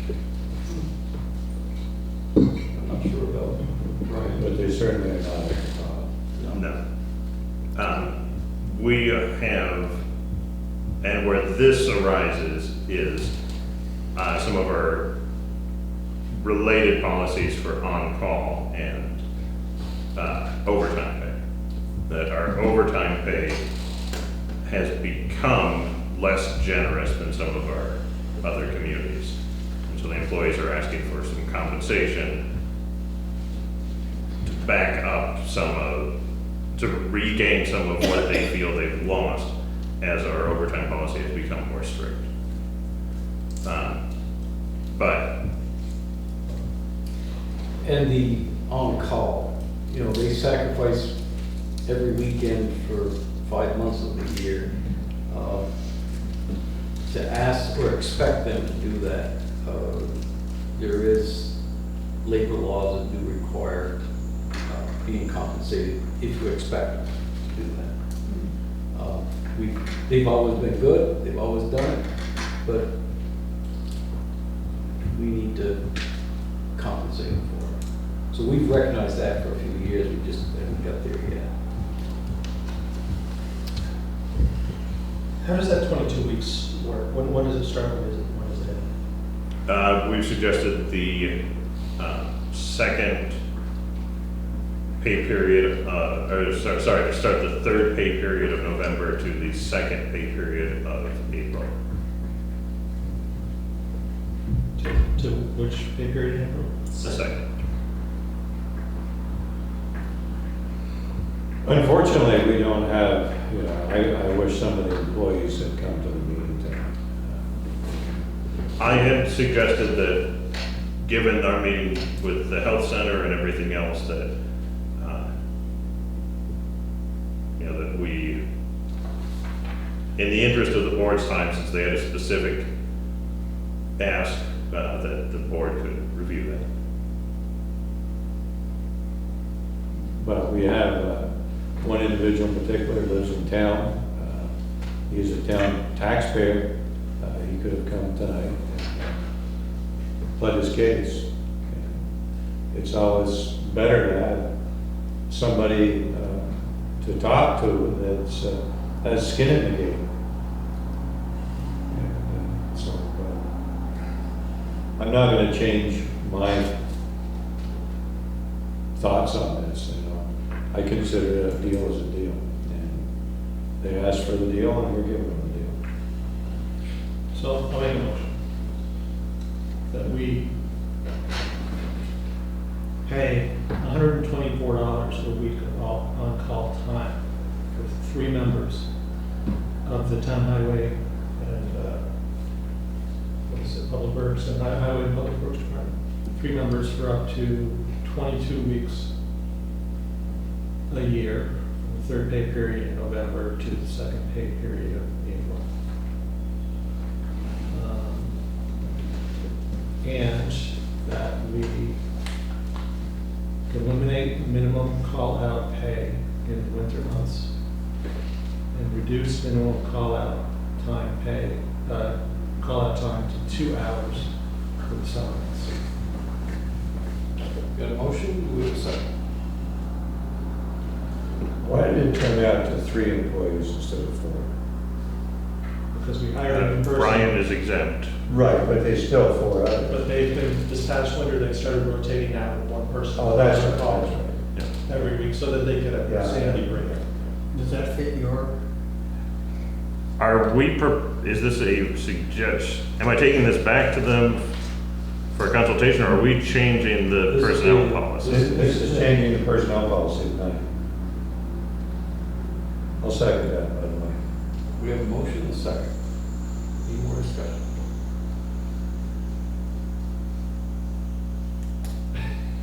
I would, yeah, it's, Whose side are you on? I have to split the difference. I have to, when I'm with you, I represent the employees. When I'm with the employees, I represent you. So I've got to represent both. I think you're doing a good job. I appreciate the vote of confidence, but this is a difficult situation for this one. Well, and honestly, if you think we're really screwing up, tell us, but. You were at all the meetings, you know what Yeah. was said. And, you know, it's just like making a deal and then, oh, I don't think, maybe I shouldn't have said that on that deal. No, I don't want to do it that way. Just forget I said it, you know, I mean, that's not how you do a deal with something. You make a deal as a deal is a deal, and the deal was made that night. Doug, you have something? Well, my thought on this is that, I think that we ought to, if there's some way of not voting on this, I think we ought to defer it till the next time and have them there and say, this is what we're thinking about, and this is the motion on the floor that's coming up next time. And have a discussion. I think it's doubtful that we change our position, but I think it would be politic with our employees to do so. I think that would be much more diplomatic if, Understood, if we, as was stated in the last meeting, the longer we drag this out, or the longer we don't make this change, We lose the then we lose saving. the savings in the summertime months that we would accrue, and we still end up with the offsetting expense. And there's a benefit in our time to deciding too. The motion's out there. Yeah, we have a motion on the floor, second. You don't, we have a second, or we don't? I second it. We have a second. Any other discussion? Seeing none, all those in favor, signify by saying aye. Aye. Aye. Those against, nay? Nay. Ayes. Okay. 11 and 10.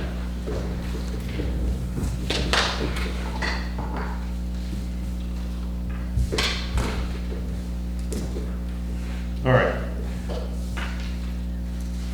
So you've got a letter in front of you for the invitation to participate in the Municipal Road Grants and Aid Program. We've had good success with this program in the past. Brian Krause is looking at Foxlot Road as a site for ditching improvements and general stormwater improvements.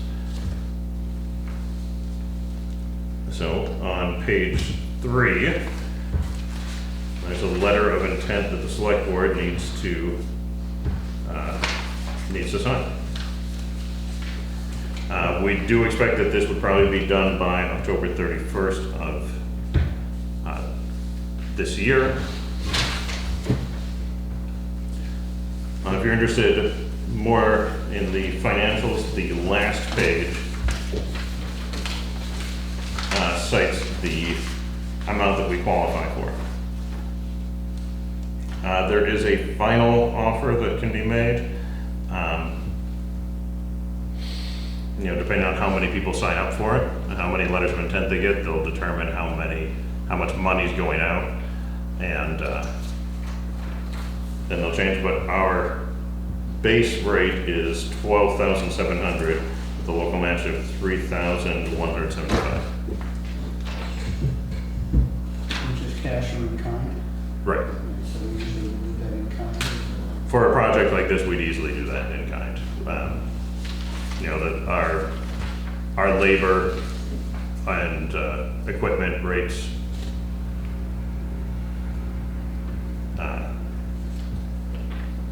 we'll easily use that up.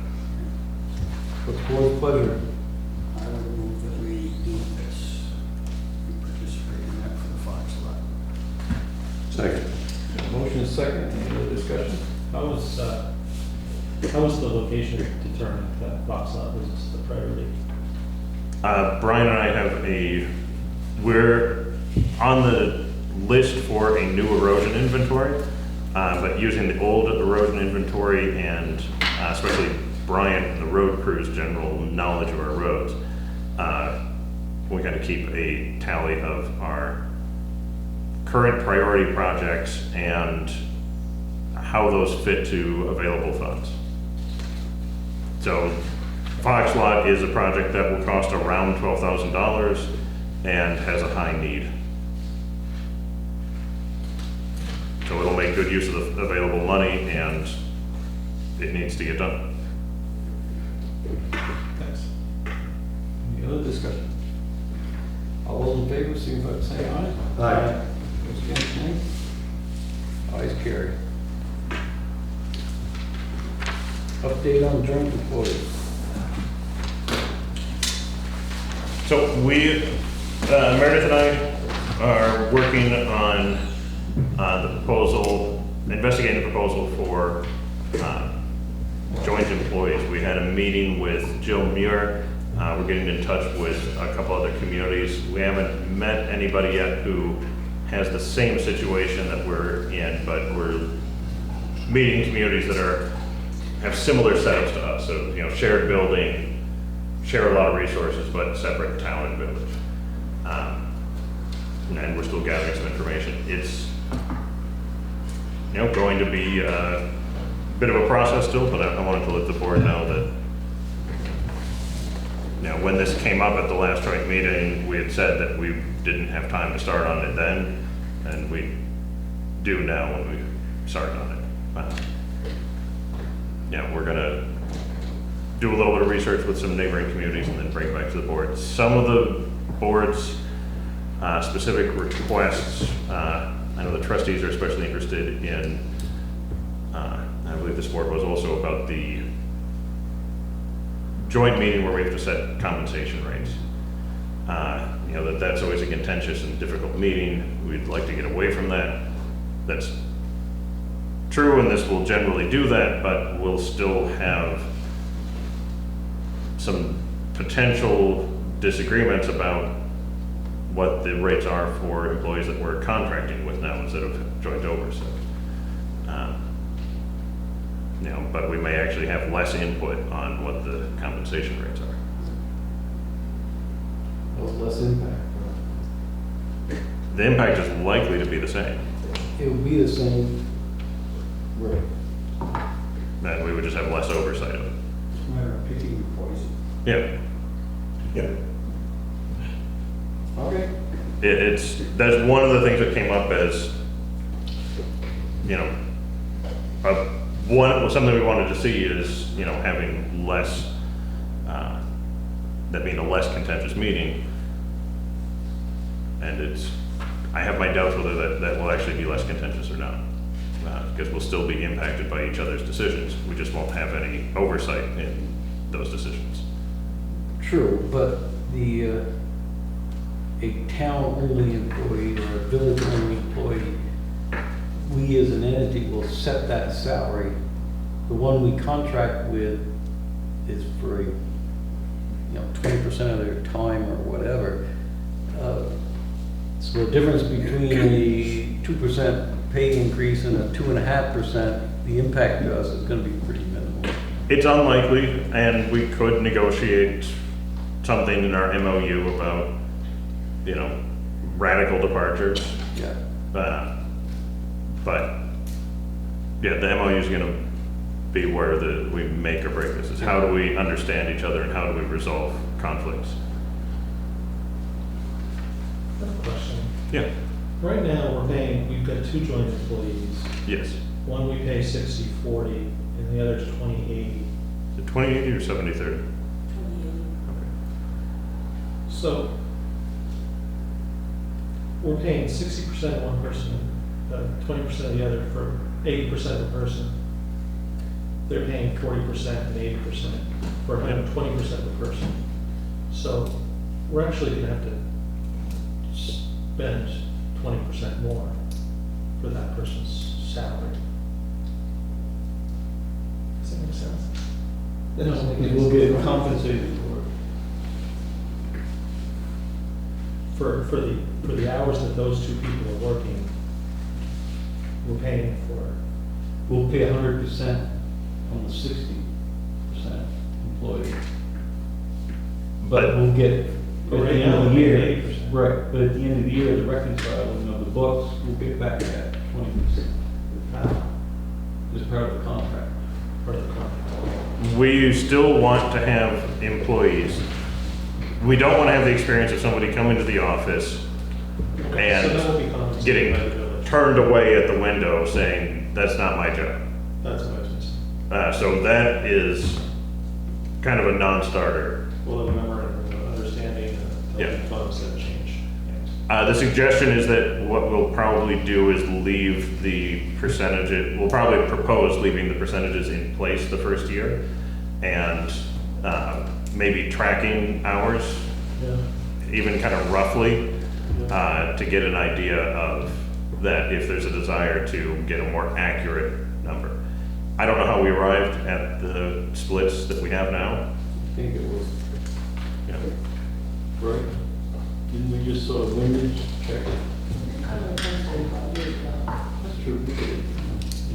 Yeah, so we had done a rough time study. It depends. Everybody was 50/50. Yes. Yeah, the problem is we really need to do it for a full year. Yeah. Because it varies a great deal from Oh, yeah. week to week, month to month.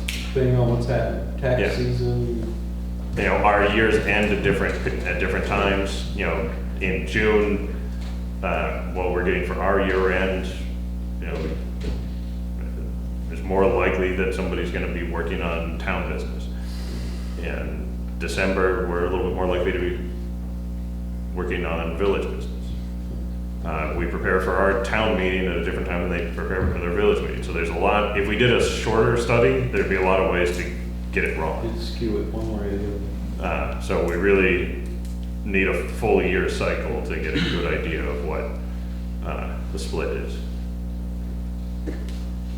Eric, I have a question. Yes. At one point, you had mentioned, the board had mentioned that you didn't have job descriptions for all the employees? And I'm wondering if that, Yeah, we do. you do? Oh, okay. But that was a statement not too long ago. Because to me, that's what you need to have in order to get some of the balances, to know who's doing what when. No, we do. Oh, okay. The memorandum of understanding, obviously, that the other entity would hire termination period, seems to, how they can phase it out, what the commitment is for. It seems to me that the problem is going to be the question of people who think they're in the same office, working for the same employer, are at differential wages. That's ultimately where you end up with the problem. And otherwise, what we'll gain out of this is that we will not have a question of, we think this person should be disciplined and the other board thinks they shouldn't. We will escape that. That's the gain. Yes.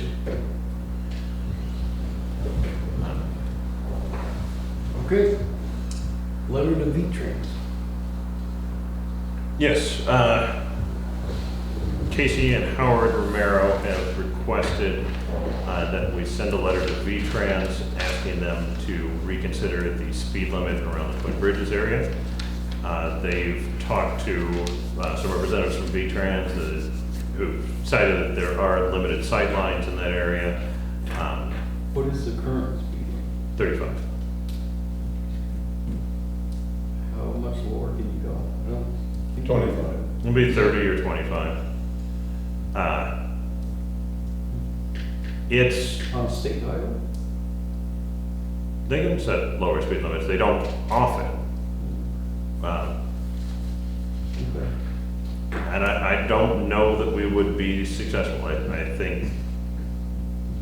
I suspect very much, our case here is similar, if you remember the case that we had on the other end of, on the far end of 100C, where we had some residents request reconsideration of the speed limit, and we were denied our initial request and granted on review. I think this is a pretty similar circumstance, that the baseline reasoning that the state uses, that a highway has a well-designated speed limit if the speed limit fits the 85th percentile of traffic. And the problem is that with this is that when you have a lot of people speeding, that's counter to what makes good conditions to lower the speed limit. The state's view is that we should enforce the speed limit we have if our problem is people speeding.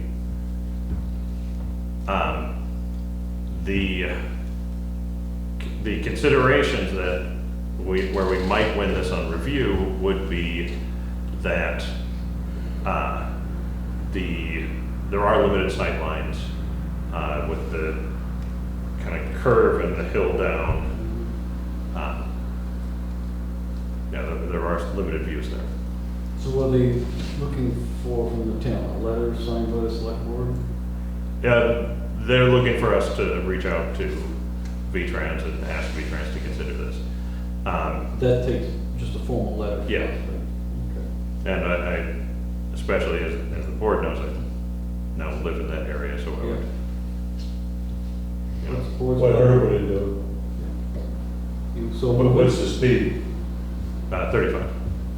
That's what the speed is now. Yes. But what's the motion going to be? We're going to. We would ask them to Just review ask it. them to review it, to just, Yep. okay, so move. Just a And second. they would make a determination if they want to drop it 5. Yeah. Second. The motion is second. Any discussion? Yeah, I do. I think it doesn't matter if they lower that speed limit to 15 miles an hour. People speed through there. It's dangerous. I take it away from me every day when I turn left on Sinclair Road. We need targeted enforcement there for sure. And it'd help if Howard would call the sheriff's department. If he would, I wouldn't mind doing it myself.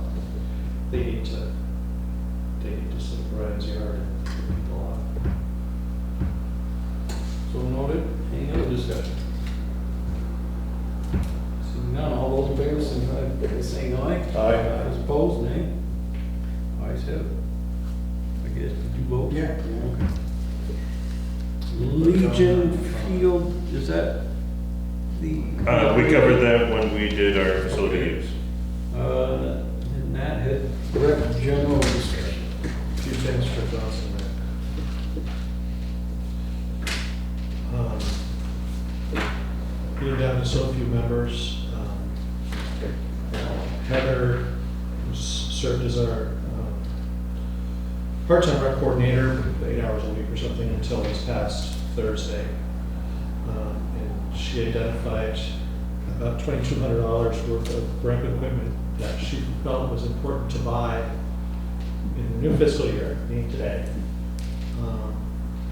But since there's not much of a committee really, I thought both of us thought would be much more comfortable if we brought the expenses to this board and this board approved of them. We've budgeted for them. They're right here. The purchase orders that Heather put together in advance, most of it is for soccer equipment. In some cases, it made sense to buy a little bit of equipment for other sports. For instance, while she's buying field paint for soccer, she's also buying field paint for baseball. So here are the purchase orders. I would like to move that we authorize Rosemary to review to order these to $2,250. We get a motion? So He moved it. Nat moved it. You want a second? the $2,200 you said. I'll second it. Okay. Thank you. Mike moved it, Nat seconded it. Any other discussion? Seeing none, all in favor, signify by saying aye. Aye. Those opposed, nay. Do you have Do you have anything else? Yes. I didn't know. We also, we have $190 from last fiscal year's budget in our archery budget that we'd intended to buy arrows for. We're just gonna get a PO together. Can we earmark that money from our previous budget, last year's budget, and buy them in the next couple of weeks? Is that Sure. How much? $190 that we would have spent, is that acceptable? Look for a motion. That's my motion. Or you make a Second. motion. Got a second? Any more discussion? We have to remember this when we reconcile the books. Closing it. Payable for it. What's that? Book a payable for Book on it. Payable. what? Yeah. Any other discussion? Yes, a couple of quick things. Need to vote on that one, Do you Mr. want Chairman. ready to vote first? Sure, let's go. All in favor, signify by saying aye. Aye. Those opposed? Thank you. Okay, now go ahead. Trying to get rec numbers up again. We've got a informational meeting, trying to get as many people to it as possible who might be interested in volunteering for Johnson Rec on some level. It's going to be held July 17th from 6 to 8 p.m. in the library, and childcare will be provided. One of the people interested in serving is a Hyde Park resident whose child attends Johnson Elementary. My question is, would that person be eligible to serve on the committee? Is there any bylaw restriction or anything that, I don't think so. Okay. Unless it's in the rec bylaws themselves, but I doubt it. I mean, it's not like a statute requirement. No. Residency, Never turn away a volunteer. I would hate to, even from other towns. even from my park. Just kidding, my park. Hey, it could have been Hardwick. Oh, easy. That's all I have, thank you. That's all you got. That's all I show. Anybody got anything else? Mr. Chairman, a question for Nat. Have you talked to Scott about it? Yes, I think we just submitted something to Brian Yes. regarding murder studies and questions that we would, an outline of letters that we would send to the three. Yep. I met with Scott briefly today and went over that. I'm hopefully going to draft something up quickly. Meredith is out of town for the week, so I'm glad you brought it up today, but we intend to draft it. I'll share it with you before I send it out, but my intention is to send it out next week. Once I have an opportunity to work on this with Meredith, so that each of our boards have representation. And the health issues moving along. Sounds like it. Yeah. You saw the email from LCPC. I told them we reappointed Duncan. Yes. Did we reappoint you as transportation?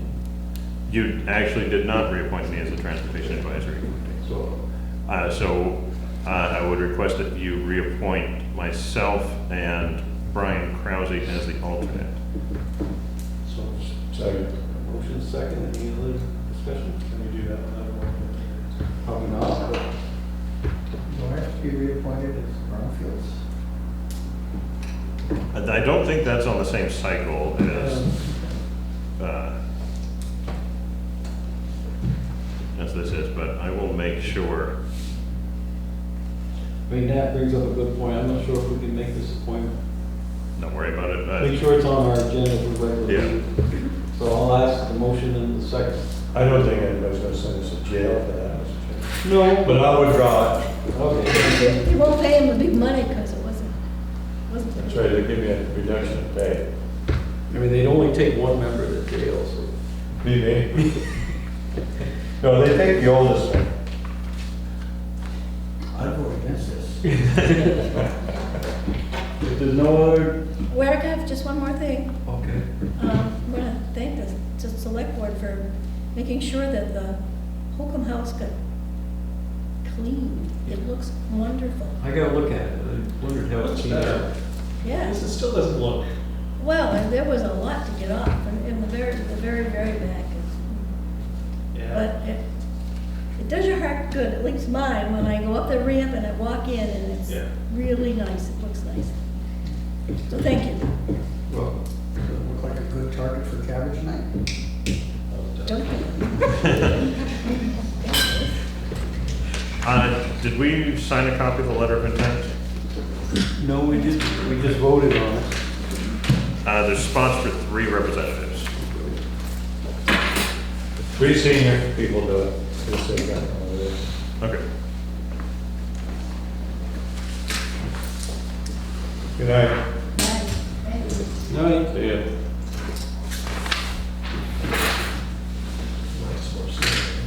he is. What did they find? They find more problems on the other side of the building than they thought? No, actually, I think it's been fairly good. This has gone well so far. Our only pitfall so far has been I don't have the details yet, but there was something that made the air conditioning more difficult to hook back up and to turn on. It's not on up here right now because a lot of these windows are sealed, but if you look out at some of the other ones, they're not. But it took longer than expected and more man hours to get the AC back on. And I don't have the damage from that yet, but I'm expecting that to be. And these are all new windows identical to the Yep. ones behind us. It looks good. Yeah, the windows are $50 more expensive this year. But they're the same windows. Okay, nothing else, stand adjourned.